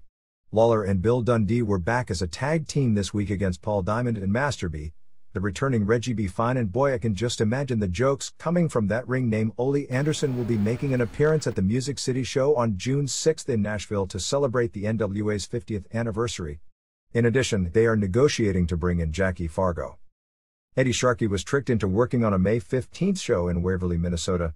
Sharkey, who wrestled in the 60s in the AWA but got more fame as the trainer of the Road Warriors, Nikita Koloff, Rick Rude, Jesse Ventura, and Barry Darsow, had a match where Charlie Norris was going to bring out a mystery tag partner. Unbeknownst by Sharkey supposedly, Norris called out his name. Sharkey's group called Wrestling America 2000 has shows on May 31st in Duluth, June 5th in South St. Paul, June 12th in Bloomington and June 13th in West St. Paul. United Wrestling Alliance on June 13th in Stratford, Connecticut at the high school has Jimmy Snuka and Missy Hyatt. June 14th in Bridgeport, Connecticut at St. Augustine Shrine has Snuka and Hyatt, and June 20th at Middletown, Connecticut High has Hyatt and George Steele. This weekend Sid Ayudi's story. After getting paid $750 in advance to appear on a May 15th show in New Rochelle, New York, and after assuring promoter Paul Sarachelli he would appear after missing the previous 2 weekends for other promoters, on the day of the show he called the promoter wanting a new deal before telling him he wasn't going to appear that night. Apparently Ayudi instead attended a barbecue in West Memphis, Arkansas. Jersey All Pro Wrestling has a match on July 29th in North Bergen, New Jersey at Schuetzen Park with barbed wire and thumbtacks. Michael Hayes and Terry Gordy teamed up again on May 15th in Rapid City, South Dakota for Bad Boys of Wrestling as the Freebirds on a show that also included Greg Valentine, Jake Roberts, and One Man Gang, drawing 750 fans. Pennsylvania Championship Wrestling is using a heel group called Revolution X with Reckless Youth, Christian Cage, Sexton Hardcastle, and Flash Flanagan. Youth has apparently decided not to go to ECW and will instead get a tryout with WWF on June 30th. The San Francisco Chronicle on May 7th ran a story about former pro wrestler Paul Diamond, not the one who is wrestling in Memphis, calling him the Sandwich Nazi, based on the Soup Nazi character from Seinfeld. Since retiring from wrestling in 1972, Diamond, now 62, real name Paul Lehman, has been running a deli called The Jew and the Gentile in Mountain View, California. During his wrestling career, Diamond was billed as the handsomest man in wrestling. I'm not making that up, and not only that, in those days nobody even booed him, and can you imagine a babyface with that gimmick today? As he looked like Burt Reynolds, and women used to hand him roses as he went to the ring, but they never screamed for him like they do today, and he was never any kind of a draw. Now, at 62, he looks like Clark Gable. He got his ring name when he wrestled in England in the early 1960s from a TV series called Richard Diamond, Private Eye, that was airing in reruns in England at the time. The current Paul Diamond, Tom Borick, got his ring name because Lehman had used the name a generation earlier. Pro Worldwide Wrestling on July 11th in South Bend, Indiana at State Theater. Bob Backlund worked for Windy City Wrestling on May 16th in Cicero, Illinois on a show that drew more than 2,500 fans, losing to Mike Anthony on top. On May 16th at Keyser Pavilion in San Francisco, Ann Calvello, 68, celebrated the 50th anniversary of her first pro roller derby game by skating in her final game ever before a surprising crowd of about 1,000. Calvello was the main rival in the 60s of Joan Weston, who died last year. Calvello made quite a name for herself in the 60s, 70s and 80s in the world of pro wrestling, although she never wrestled. USA Pro Wrestling on June 20th in Howell, New Jersey at Lakewood High has Tito Santana vs. Demolition Axe, Tommy Cairo vs. Devon Storm plus Manny Fernandez, Pit Bulls, Greg Valentine, 911 and Jim Power. MMA. Dan Severn upped his record to 21-3-2 with another victory over former super heavyweight kickboxing champion Kevin Rozier in 1 minute with a choke on May 15th in Conesville, Iowa in the main event of Extreme Challenge's Caged Combat show. With 21 wins, Severn trails only Igor Vovchanchyn, 22-1, with the most verifiable victories in MMA, and for the most part Severn's quality of opponents has been much higher than Vovchanchyn's. A correction from last week. The next USWF event will be June 20th, not June 30th in Amarillo. For info on USWF tickets for either that show or the August 22nd show, which will be the group's biggest card in history, you can call 806-359-9139. In the Steve Nelson vs. Ralph Gracie match on August 22nd, if Gracie wins, he gets $20,000. If he loses or it's a draw, he doesn't make any money. The Newark Star-Ledger ran a huge story on Emmanuel Yarbrough, whose next match will be against another sumo wrestler on the June 24th KRS Pride 3 show in Tokyo. According to the story, Yarbrough's weight got up to 720 pounds and he had to diet to get under 700 for his recent match in Japan with pro wrestler Tatsuo Nakano, where he won by literally suffocating the guy by sitting on him. The story portrayed Yarbrough as a warm-hearted guy who, due to his size, could have potential in several sports, but is lazy and never trains. The belief is he could have been a champion in wrestling, sumo or judo. He placed 8th in the 1986 NCAA wrestling tournament when he attended Morgan State University and weighed closer to 400. Gary Albright took 3rd and Tom Erickson took 4th that year, but he never trained hard and said he'd rather sit in his basement and watch college basketball on television. ECW. The weekend saw 3 packed houses with an estimated 900 in Queens, New York on May 14th, about 2,200 in Hamburg, Pennsylvania on May 15th, and 1,600 at the ECW Arena on May 16th. The first show was said to have been super hot, largely due to crowd reactions, as the matches themselves were said to be just okay. Jerry Lynn had a big weekend as far as getting over, first beating Just Incredible in Queens, to set up a 2 out of 3 fall match that he lost in Philadelphia, and also having a hot match with Rob Van Dam in between. They did an angle in Queens with Mikey Whipwreck and Van Dam. Sabu interfered in the match and put Whipwreck through a table. Van Dam attacked Sabu, and as they were fighting, it brought out Chris Condito and Lance Storm, with Condito helping Sabu and Storm helping Van Dam, which got a ton of heat. Taz came out with a belt and claimed to be the true World Heavyweight Champion, and the main event saw Dudleys over Sandman and Tommy Dreamer and Spike Dudley. Newcomers this week were Mike Lazansky and Jack Victory. Lazansky, who lost to Whipwreck twice in matches that didn't have any heat. Lazansky was said to have looked rusty because he hasn't wrestled much of late, but Paul Heyman was said to think he had potential. Victory debuted doing a run-in as John Kronus was being attacked by Lance Wright's entire crew. Victory then turned on Kronus and attacked him until New Jack made the save. The ECW Arena opened with Credible beating Lynn when Chastity hit Lynn with a low blow and Credible schoolboyed him. Lynn tried a lot of crazy spots, some of which missed badly. He did a Frankensteiner off the top to the floor where they were supposed to go through a table, but Van Dam didn't quite get to the table and Lynn landed headfirst on the apron. They also did a blown table spot. Fans gave them a big ovation after the match. Chris Chetty beat Jamie Dundee. Whipwreck beat Lazansky and Kronus beat During. The FBI vs. Supernova and Blue Meanie wound up with Meanie juicing like crazy and the match having no ending, but Axel Rotten and Balls Mahoney wound up replacing Nova and Meanie and winning the match. Bam Bam Bigelow pinned Al Snow, who did a stretcher job. The fans turned on Snow big time as he was booed heavily and given the big time you sold out chants. Joey Styles interviewed Shane Douglas. Taz came out with his belt and then said his belt was meaningless and bogus, but he again put Douglas in a Fujiwara armbar until he had a pull apart with Bigelow. It's almost a lock that Taz vs. Bigelow will headline the August 2nd pay-per-view show from Indianapolis. Condito and Sabu vs. Storm and Van Dam ended when Sabu and Van Dam each turned on their partners and joined together to leave Condito and Storm laying in a real good angle. Show ended with the Stairway to Hell match with Dreamer and Sandman and the Spike over Dudleys in what was said to have been a bad final match, as the crowd was burned out by that time since they didn't go into the ring until 11:30 p.m. and had a bad match to boot. We heard conflicting reports on the pay-per-view as far as buy rate. The July 4th beach show in Wildwood, New Jersey was canceled because the city government was afraid of problems. They are doing a 900-line deal where fans vote on who won the pay-per-view match between Sabu and Van Dam. I kind of got the impression that they both lost. On this week's TV show was a graphic that read, "Free Ric Flair. Imprison Eric Bischoff. 3 stars Vince McMahon." Paul Heyman didn't give Al Snow the head gimmick, although he did pay for the heads to make it look on television like the gimmick was over like crazy. Snow came up with the gimmick largely on his own. Douglas wound up in the hospital again last weekend in Buffalo after his nose started bleeding while cutting a promo. They will be adding television in Chicago soon at a cost of $3,000 per week as a prelude to running house shows there on a semi-regular basis. Chicago right now appears to be the hottest market in the country for pro wrestling. WCW. Ric Flair filed a countersuit on May 18 in Charlotte court attempting to get a judge's ruling that would nullify his contract and allow him the option to join the WWF. It's pretty much known that Flair can return to WCW if he wants to and the lawsuit would be dropped, but he's been hesitant to do so.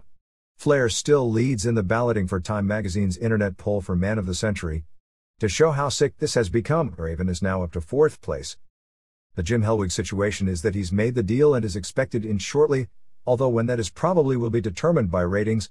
The plan seems to be for him to debut at the July 6th Nitro from the Georgia Dome to set up a match as Sting's partner against Hogan and Giant, although he could be in earlier than that if the ratings don't look good when they go back head-to-head over the next 3 weeks.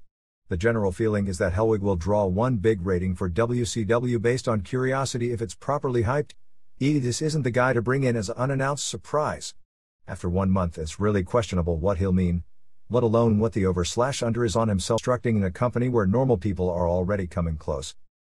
Nitro on May 18 in Providence, Rhode Island drew a sellout 9,770, paying a city record $277,555.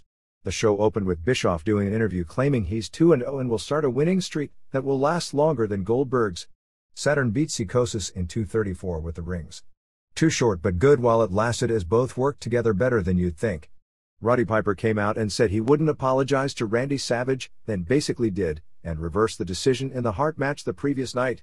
This led to Hart and Hogan coming out and issuing a challenge for a tag match. But Bischoff didn't want it on TV and they announced it for the June 14 pay-per-view. Malenko and Jericho did interviews on tape, with Jericho throwing stuff all over the place and doing a temper tantrum. Juventud Guerrera beat Damien in 3:49 of a really good match, although Juvie missed the 450 as he didn't quite make it over, but to his credit he dropped an elbow for the pin rather than doing the pin after a move that didn't hit right. Goldberg beat Glacier in 1:54 with the jackhammer. They did a great job given what they needed to do, and Goldberg was over like crazy again. Show ended with Hogan's group, called NWO Hollywood, come out, which included Dusty Rhodes. Hart came out with the group but never talked and kind of hung by himself in the corner. They then introduced Hall. Hogan and Bischoff did all the talking, clearly hogging the spotlight and making Hall and Hart look like second-tier stars. Giant then told Sting to come out and make his decision. Sting came out and spit at Giant, and as he left, Giant destroyed Sting until Nash made the save holding a bat as the show went off the air. For those who purchased the pay-per-view version of Nitro for $4.99, you'd have gotten another hour with Chris Jericho over the Real Cyclope, the Unreal Lex Luger over the Surreal Bryan Adams, and a match with Ultimo Dragon versus Eddie Guerrero. It was said to have been horrible, but from what I gathered, nobody bought the pay-per-view version. Fans live were furious, paying $35 for what they expected to be 3 hours of television and getting 1 hour and a few dark matches. WCW literally has tried for years to get into that building and did record business when they finally got in, and then may have burned themselves in the city with this show, although when wrestling is hot, normal rules as it regards killing cities don't apply. The all-time record gate for the Nassau Coliseum, which was the WrestleMania 2 show, is $16,585, paid for $414,615. When WCW sold out in 30 minutes for its June 15 Nitro in the building, it was $386,000. So with opening up tickets at the last minute, that building record may be in jeopardy. Thunder on May 14 in Durham, New Hampshire drew 3,829, paying $82,140 for a terrible show with no crowd heat at all. The show drew a 3.04 rating, 2.73 first hour, 3.34 seconds hour, and 4.55 share on the live showing, which was an amazing number going head up with the final episode of Seinfeld, and as bad as Thunder was, Seinfeld was just as bad or worse. The replay did a 1.13 rating and 3.69 share. In a dark match, Gorgeous George, Rob Kellum, pinned Evan Courageous. Race destroyed Chavo Guerrero Jr. The original plan was for Race to beat Juventud Guerrera on the pay-per-view, then realizing how stupid that was, it was changed to Guerrero winning, although it would be due to Hammer's interference. Then I guess Page and Raven switched the Hammer interference to their match, leaving no reason for Race to face Juventud, so there was thankfully no match. Finlay pinned Chaos to keep the TV title, told they killed the crowd by only having 2 short matches and too many videos in the first hour. Goldberg beat Sick Boy with a jackhammer. Of course Goldberg got a reaction, but nothing compared with usual. Hart and Savage did a pull-apart angle. Saturn beat Chris Adams with the Death Valley Driver in 4:29. Benoit beat Rage with the Crossface in 3:14. They spent the entire show building up that Hall would be there a la Flair several weeks back. When it came time for Hall and Nash versus Public Enemy for the tag titles, Hall wasn't there, and he really wasn't there, so Nash teamed with Dusty Rhodes, in street clothes. Nash worked the whole match by himself and laid out Rocco Rock with a jackknife powerbomb and allowed Rhodes to drop the elbow on him for the pin. I guess the powerbomb is now legal. As you can imagine, it was awful. Good thing they have people tying up all those loose ends in the storylines. The Sting vs. Randy Savage main event went all of 2:19, with no heat, before Hart attacked Savage, so it ended with no decision. Nash ran in and attacked Sting until Giant made the save. Giant saved Sting and told him he made a career decision to join the NWO, and wanted to team with Sting on the pay-per-view because they'd win the belts and then Sting would have to make a decision to keep the belts or not. No word on what they're doing with the tag belts.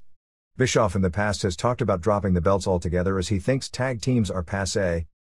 Lodi, after ankle surgery, should be back at ringside in 2 weeks and back wrestling in about another month. Prince Iaukea had his knee scoped. Curt Hennig is also out after getting his knee scoped. There's consideration being given, and apparently Nash is lobbying for it, for the NWO Wolfpack to turn on Hennig and get rid of him as he didn't want him in there in the first place. They also may change the Wolfpack name so they can merchandise it without having trouble from North Carolina State University. Mark Madden had his meeting with WCW on May 18. While no official deal was made, from both sides it appeared that such a deal is very close to being completed. Madden is still scheduled for discussions with Paul Heyman. What a strange world wrestling is.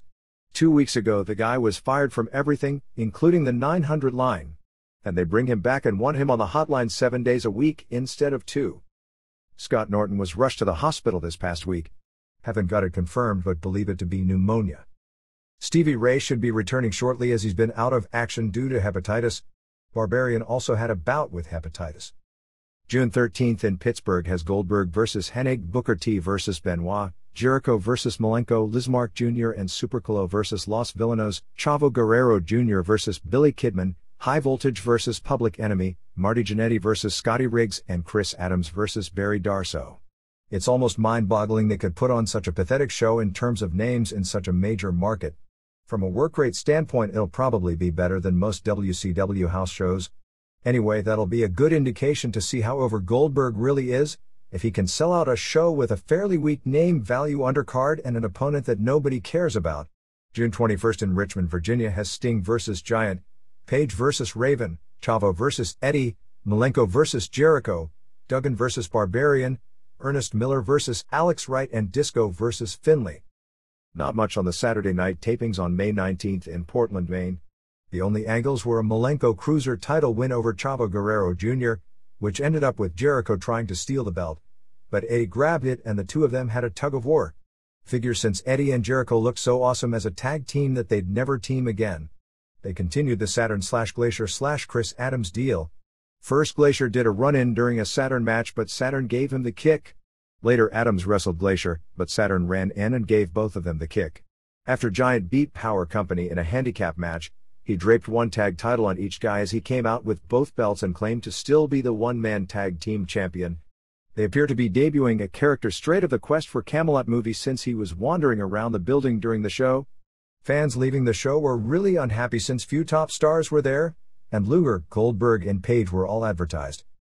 ABC took out a full-page ad in the Wall Street Journal on May 19, basically ripping on the value of advertising on cable in general and pro wrestling in particular as compared to network by pointing out that the highest-rated shows on cable are pro wrestling shows, basically showing that with wrestling drawing high ratings, does your optimizer, the person in charge of getting the most bang for the advertising buck, still think all rating points are the same, basically saying that wrestling draws good ratings but it's not worth spending advertising money on as compared with shows like Drew Carey, Home Improvement, NYPD Blue, Dharma and Greg and Monday Night Football on ABC. According to the ad, the top 15 shows on cable for the period from September 22 through April 26 included 8 pro wrestling shows, but to show how flawed the ad actually was, the 8 shows were 3 hours of Nitro, 3 hours of Thunder, which is a 2-hour show, as the ad lists the 10 to 11 p.m. Thunder Hour, which doesn't exist, as the 6th highest rated show on cable, and the 2 hours of Raw. You may note that the first week saw Thunder go 3 hours, but the ad also specifically excluded one-time specials, and that shows to be listed must have aired at least 8 times during that period.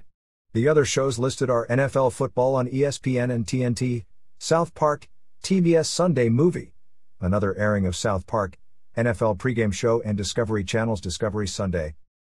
The May 11th Kansas City Star ran a huge page A1 story on pro wrestling regarding the WCW Nitro.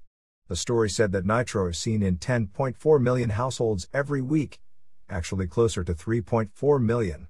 It said WCW will do $30 million in merchandise this year, about double what the real number will end up being, and claimed top wrestlers make more than $1 million per year, while when Race, Bob Geigel and Paul Orndorff headlined Kansas City they made $15 a match. I remember what Kansas City payoffs were like, and $15 sounds awfully low, although there were mainly $50 and $75 days. Former local TV wrestling commentator Bill Kersten, who after his days as a wrestling announcer became mayor of Liberty, Missouri, talked about weekly sellouts for the Thursday night Memorial Hall shows in the 1960s. It claimed Harley Race headlined a show at the Pontiac Silverdome that drew 107,000. Race did work on the undercard of WrestleMania 3, although the crowd wasn't quite that large, and on a show in New Zealand that drew 140,000, yeah, right, and that a 1986 match against Ric Flair drew 19,000 to Kemper. Actually 10,000. Among things being discussed is abandoning the flock and turning Raven face and forming a tag team with Paige, and doing a best-of-7 series for the TV title with Benoit vs. T, similar to the Nikita Koloff vs. Magnum TA angle many years ago. House shows this week saw May 12th in Springfield, Missouri draw 2,051 paying $50,382. May 15th in Bangor, Maine drew 3,545 paying $84,797, and May 16th in Amherst, Massachusetts drew 2,449 paying $56,159. Merchandise for the week not including the pay-per-view was $179,724, or $8.30 per head. WCW Saturday Night on May 16th drew a 2.2 rating. WWF Raw on May 18th from Nashville drew a sellout 11,528 paying a city record of $241,804. The show opened with Stephen Dunn winning against an unknown assailant. For Shotgun, Taka Michinoku beat Shoichi Funaki via DQ when Kaientai interfered.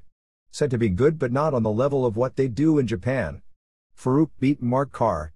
Brian Christopher beat David Jericho due to interference from Scott Taylor, and Ricky Morton, who trained Jericho, made the save to set up a tag match. Jeff Jarrett beat Chains.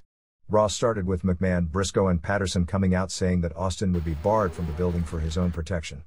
Austin then wanted to come in, but a security guard, Music City wrestler Andy Anderson, stopped him. Austin did the easy way / hard way story but left to get drunk in his car. Dude Love came out in a suit and tie along with sweatpants and tennis shoes and did a great promo. McMahon then called Dustin Runnels out and yelled at him about dumping the Goldust character and offered him a match with Dude on TV, saying that if he won, he would get the title shot on the pay-per-view, but if he lost, then he would have to work for no money for the next 30 days. Patterson, Briscoe and Dude all attacked Runnels after he accepted. Lawler brought out a guy under a blanket as a big mystery surprise at the end of the show. Figured it would be Jimmy Snuka, Rockabilly or Savio Vega, but it was Al Snow. Val Venus finally came.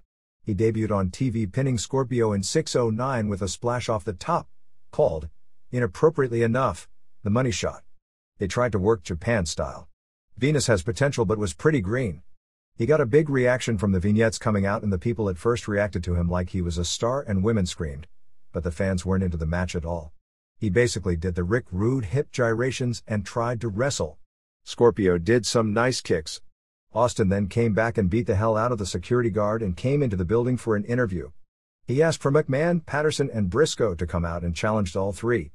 McMahon called his group the Three Musketeers, which was originally New Japan's name years back for Chono, Muto and Hashimoto when they were coming up, and said two of the three would have a street fight with Austin later in the show. Sable came out and called for Mero to come out. Mero revealed Sable has a contract with her and he wouldn't let her go and she has to stay with him and do whatever he said. The line was used that Sable was being held hostage. Terry Funk pinned Mero in 4:02. Mero used the low blow and TKO, but Sable told the ref about it. As Mero argued with Sable, Funk hit a DDT for the pin. No heat for the match. Chains and Skull beat LOD 2000 when 8-Ball switched with Skull and pinned Animal in 239. The LOD said they would have a third partner for a 6-man tag against DOA. Sonny wasn't with LOD and they never gave a good explanation as to why. It was said the LOD didn't want her at ringside because the match would be too violent. Lawler revealed the guy as Snow. Love beat Runnels in 218. Briscoe and Patterson came out and Briscoe distracted Runnels so Love could get the mandible claw. This match also had no heat. So Runnels now has to wrestle 30 days without getting paid. Sort of like failing a WWF drug test. The cops came to arrest Austin for assault on the security guard. They did another confrontation where McMahon told the police to take Austin away.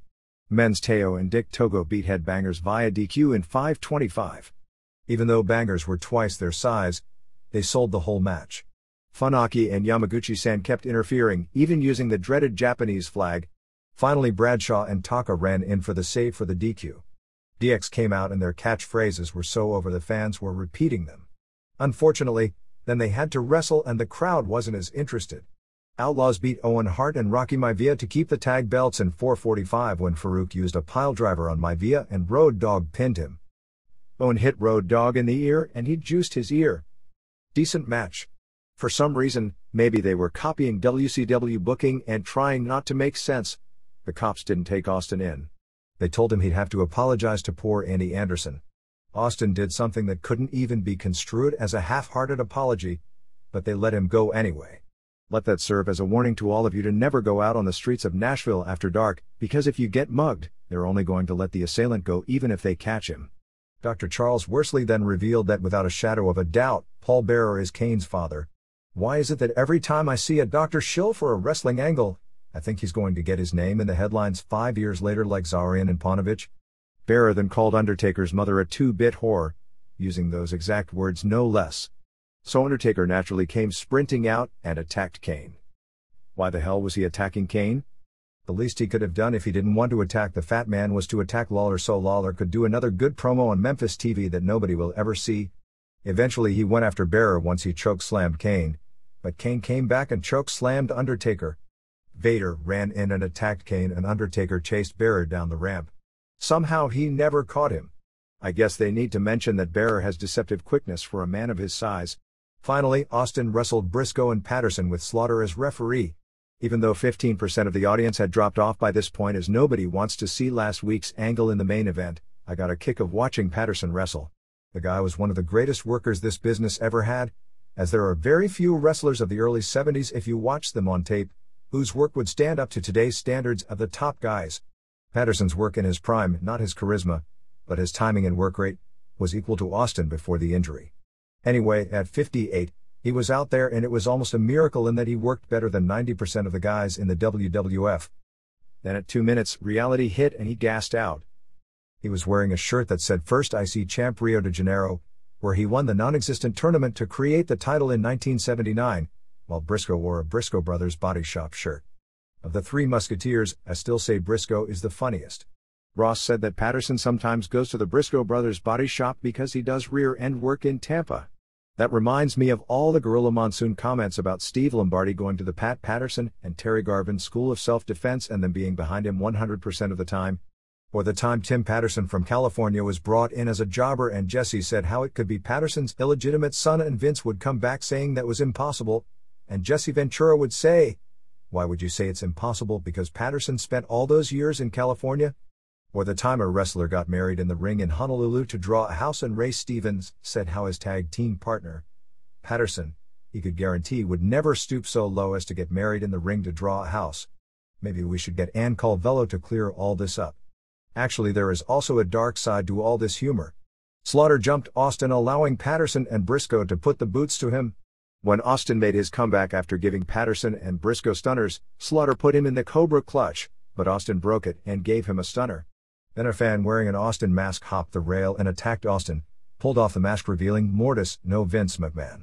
After a while all these angles look the same as the only difference between what Austin did and what Page does in Austin gets more heat, and Vince's goofs, Patterson and Briscoe, are so much more high profile and funnier than Raven's goofs. The Diamond Cutter and Stunner are almost the same thing, and Vince is just Raven with a better physique, and even though Raven and Page do all the angles first, they don't get any of the credit Vince does for coming up with this great stuff.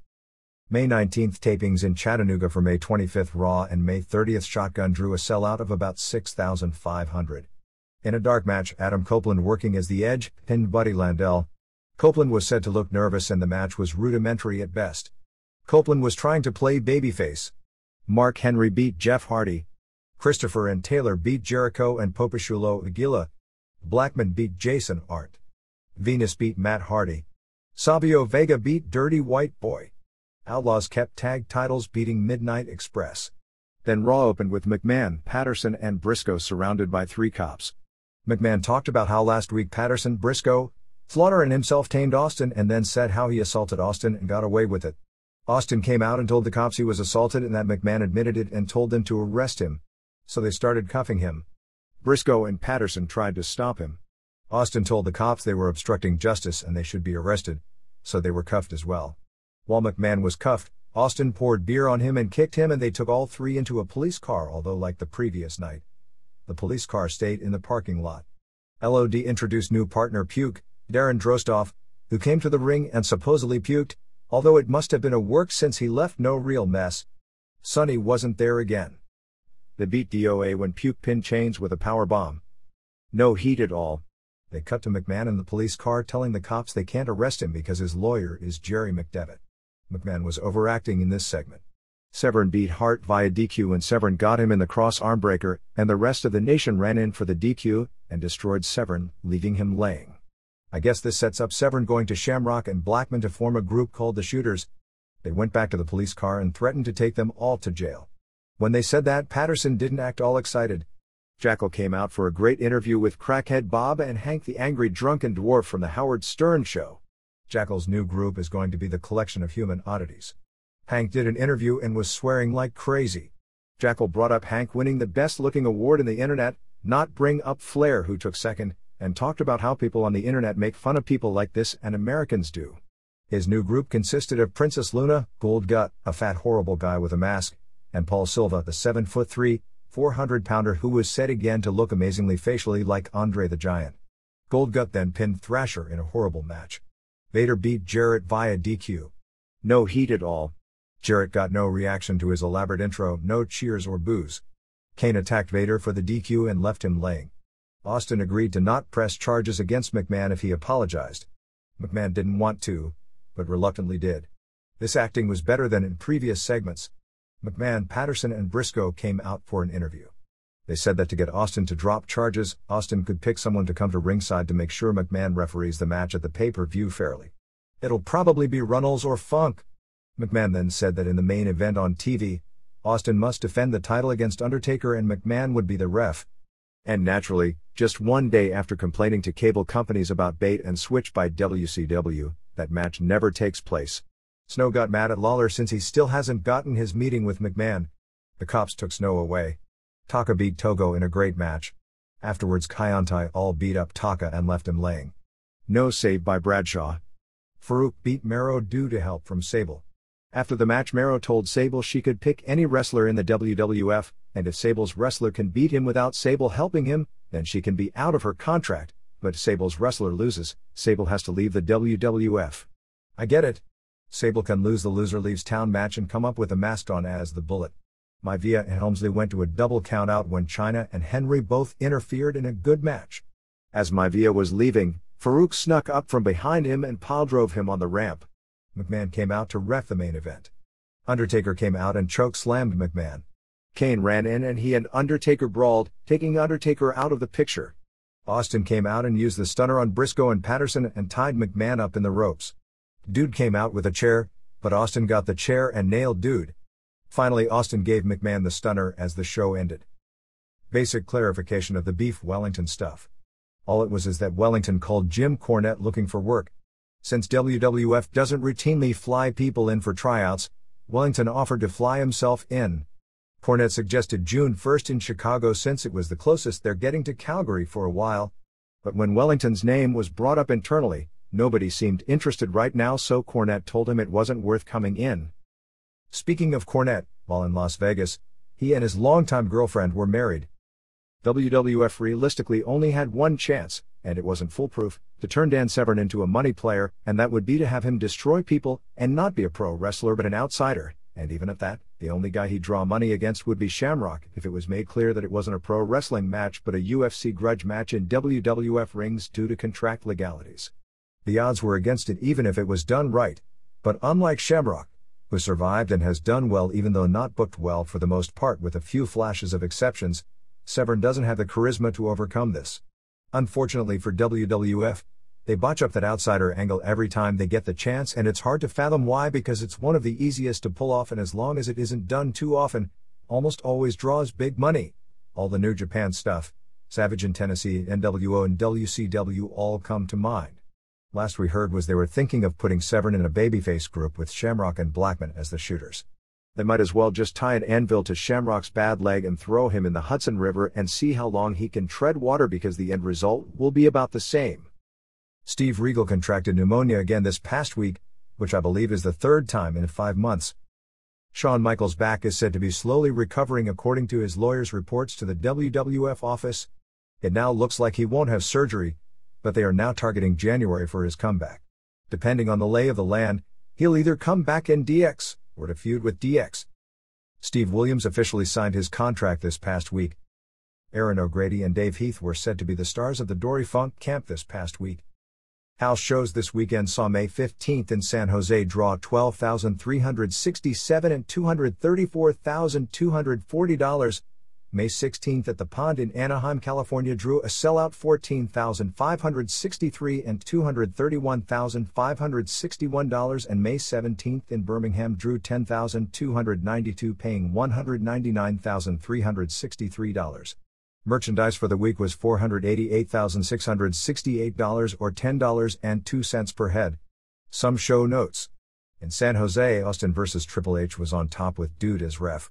Finish saw Funk run in and attack Dude, and a second ref ran in to count as Austin got the pin with the stunner. I expect Funk to get involved in the Austin/Dude Love pay-per-view finish.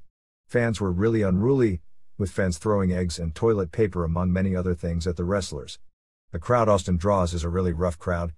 Similar to the crowd WCW was drawing here last year, but the heat was tremendous. In Anaheim, the match hyped for months with Austin vs. Mero with a sellout crowd never took place. The idea originally was for Austin to beat Mero and win Sable, who would be put up by Mero to get a shot at the belt in this match, but that was many storylines ago. Remember when Sable was getting the flowers and that was just forgotten, and when Austin gave Sable the look once or twice, and how it was Sable that was modeling the Austin t-shirts, which apparently originally was all going to be tied together as a big Savage/Elizabeth but more sleazy marketing deal. Anyway, that was smartly nixed because Austin doesn't need anyone invading his spotlight, but they still had the challenge from the previous Anaheim show on their hands. As it turned out, Sable gave Mero a low blow, so he was injured before the match ever took place, and Maivia took the spot and Austin beat him. LOD 2000 was said to have been booed out of Birmingham going against the Outlaws, which of course include the son of longtime city favorite wrestler Bob Armstrong. On the Pillman Special Magazine deal, this is how it was explained. At the April 29 Cincinnati show, Leigh Thatcher tried to get 500 of the Pillman magazines to sell at the show, but WWF told him they only had 1,000 left and wanted to sell them at the May 8 WWF show, so he only had a few. The 5 copies auctioned off by Elliot Pollock were unique because they had autographs of Austin, Sonny, Benoit, and Melanie Pillman, but we're told Pollock didn't represent them as being the only 5 copies left unsold in captivity. Livewire on May 16 did a 1.4 rating and Superstars on May 17 did a 2.0. Aguila was told that he won't be allowed to wear his mask anymore. Jackal now has a column weekly in the Winnipeg Sun. A true story from the Mount Vernon, New York Register News. 14-year-old Nicole Pate, an 8th grader, was sent home from school for the second day on May 5 for wearing an Austin t-shirt. She claims she should have the right to wear the shirt since it doesn't contain profanity and it isn't sacrilegious, no different from wearing a t-shirt of any sports hero. Her principal, Deborah Payne, said she felt the t-shirt conveyed the wrong message. The student handbook spells out that students are not allowed, continued from page 15, to wear clothing that has anything to do with drugs, alcohol, gang-related symbols or violence, and I think that t-shirt is a symbol of violence.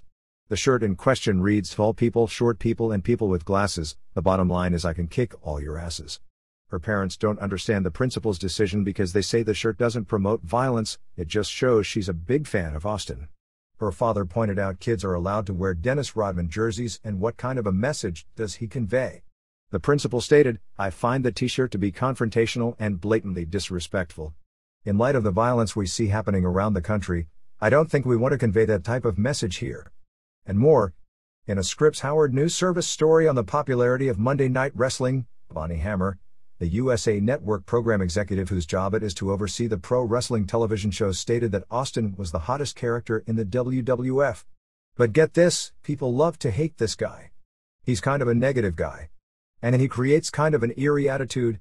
Hammer's job has been to oversee what goes on during the WWF broadcasts over the past year. Austin's full-fledged turn took place 14 months ago, and I guess that's why they get away with what they do, because the people in charge of paying attention pay real close attention. She credited the changes made by the WWF to upping interest and ratings over the past year as cleaning up the storylines and in improving production values so matches don't look like they are videotaped by amateurs in a YMCA basement. Actually, she was positively on the ball compared with the comments made by Chris Mortensen, who produced the On Special in the same story. He talked about today's wrestling being popular because you have clean-cut All-American boys battling against America's threat of the moment. The reader's pages. A&E. Thanks for your kind words about me in the May 11th issue. I was pleased to have been involved in the A&E documentary. Being someone like yourself who has more than a casual interest in pro wrestling history, the factual lapses were disappointing. But realistically, my expectations were such that I expected that to be the case. It is impossible to cover 100 years of anything in 2 hours, much less a subject as complex as the history of pro wrestling. The very idea of doing so builds numerous limitations into such a project. If you or I or any observer reader who is a history buff was producing the show, we certainly would have done it differently. We would also need 2 or 3 times the airtime. I do give producer Chris Mortensen and associate producer Bob Zeal credit for a valiant effort. Each had virtually no inside or historical knowledge when they started putting this documentary together. I think the show still has value for its coverage of the early history as well as some of the great clips that were shown. Flaws and all, it was an interesting and entertaining show. There are similar projects in the works, a documentary produced by the Learning Channel and a movie being put together by a group which includes Barry Bloom and Barry Blaustein. Perhaps these projects will pick up on some of the pieces missing from the effort, but it is not very likely that a definitive history of pro wrestling will ever be produced. Sheldon Goldberg. Jamaica Plain, Massachusetts. Response from Dave Meltzer. I expect the Learning Channel piece to be more accurate, but it's designed as basically a puff piece because that's what the station wants. The Blaustein movie will probably be far better than the On piece, but its goal is to be a movie about wrestling similar to what Pumping Iron in 1976 was to bodybuilding, a charming movie about a misunderstood subculture, and the people who are doing it have made some great movies. Nutty Professor comes to mind, and also genuinely know the pro wrestling business. There is another movie, called Wrestling with Shadows, which is to be released later this year which, if it accomplishes what it sets out to do, will be very thought-provoking, because the basic theme may be along the lines of even though pro wrestling portrays bad people as good people, or vice versa, does that mean that on the inside of the industry because of that people have lost sight of what is right and wrong, which is a complex question that isn't easily answered. I agree with most of your conclusions regarding the On special. The one noteworthy fact about the show is, despite the inaccuracies, it represented one of the few attempts by the mainstream media to portray pro wrestling as a serious form of entertainment, and it avoided stereotyping wrestlers and wrestling fans as knuckle-dragging Neanderthals. Athletes who are willing to put their bodies through such abuse despite the fact that the end results are already determined deserve respect. The real-life injury to Buff Bagwell shows that even when the most experienced wrestlers are just a hair off on their timing, a serious injury can result. Carl Lurbs. Anchorage, Alaska. I enjoyed the On show, although one error seemed to stick out like a sore thumb. Steve Allen said that Gorgeous George was a trained psychiatrist. The inaccuracy was in all probability a result of a 1970s article in Playboy entitled, Gorgeous George, MD. Although it was a humorous satire, it read like nonfiction. At least the Ultimate Warrior actually attended chiropractic school, although he didn't graduate, before everyone said that he was previously a chiropractor. Bob Bryla. Utica, New York. Response from Dave Meltzer, that was the most glaring error you could find in the piece. This is the end of this program. Thanks for watching. See you next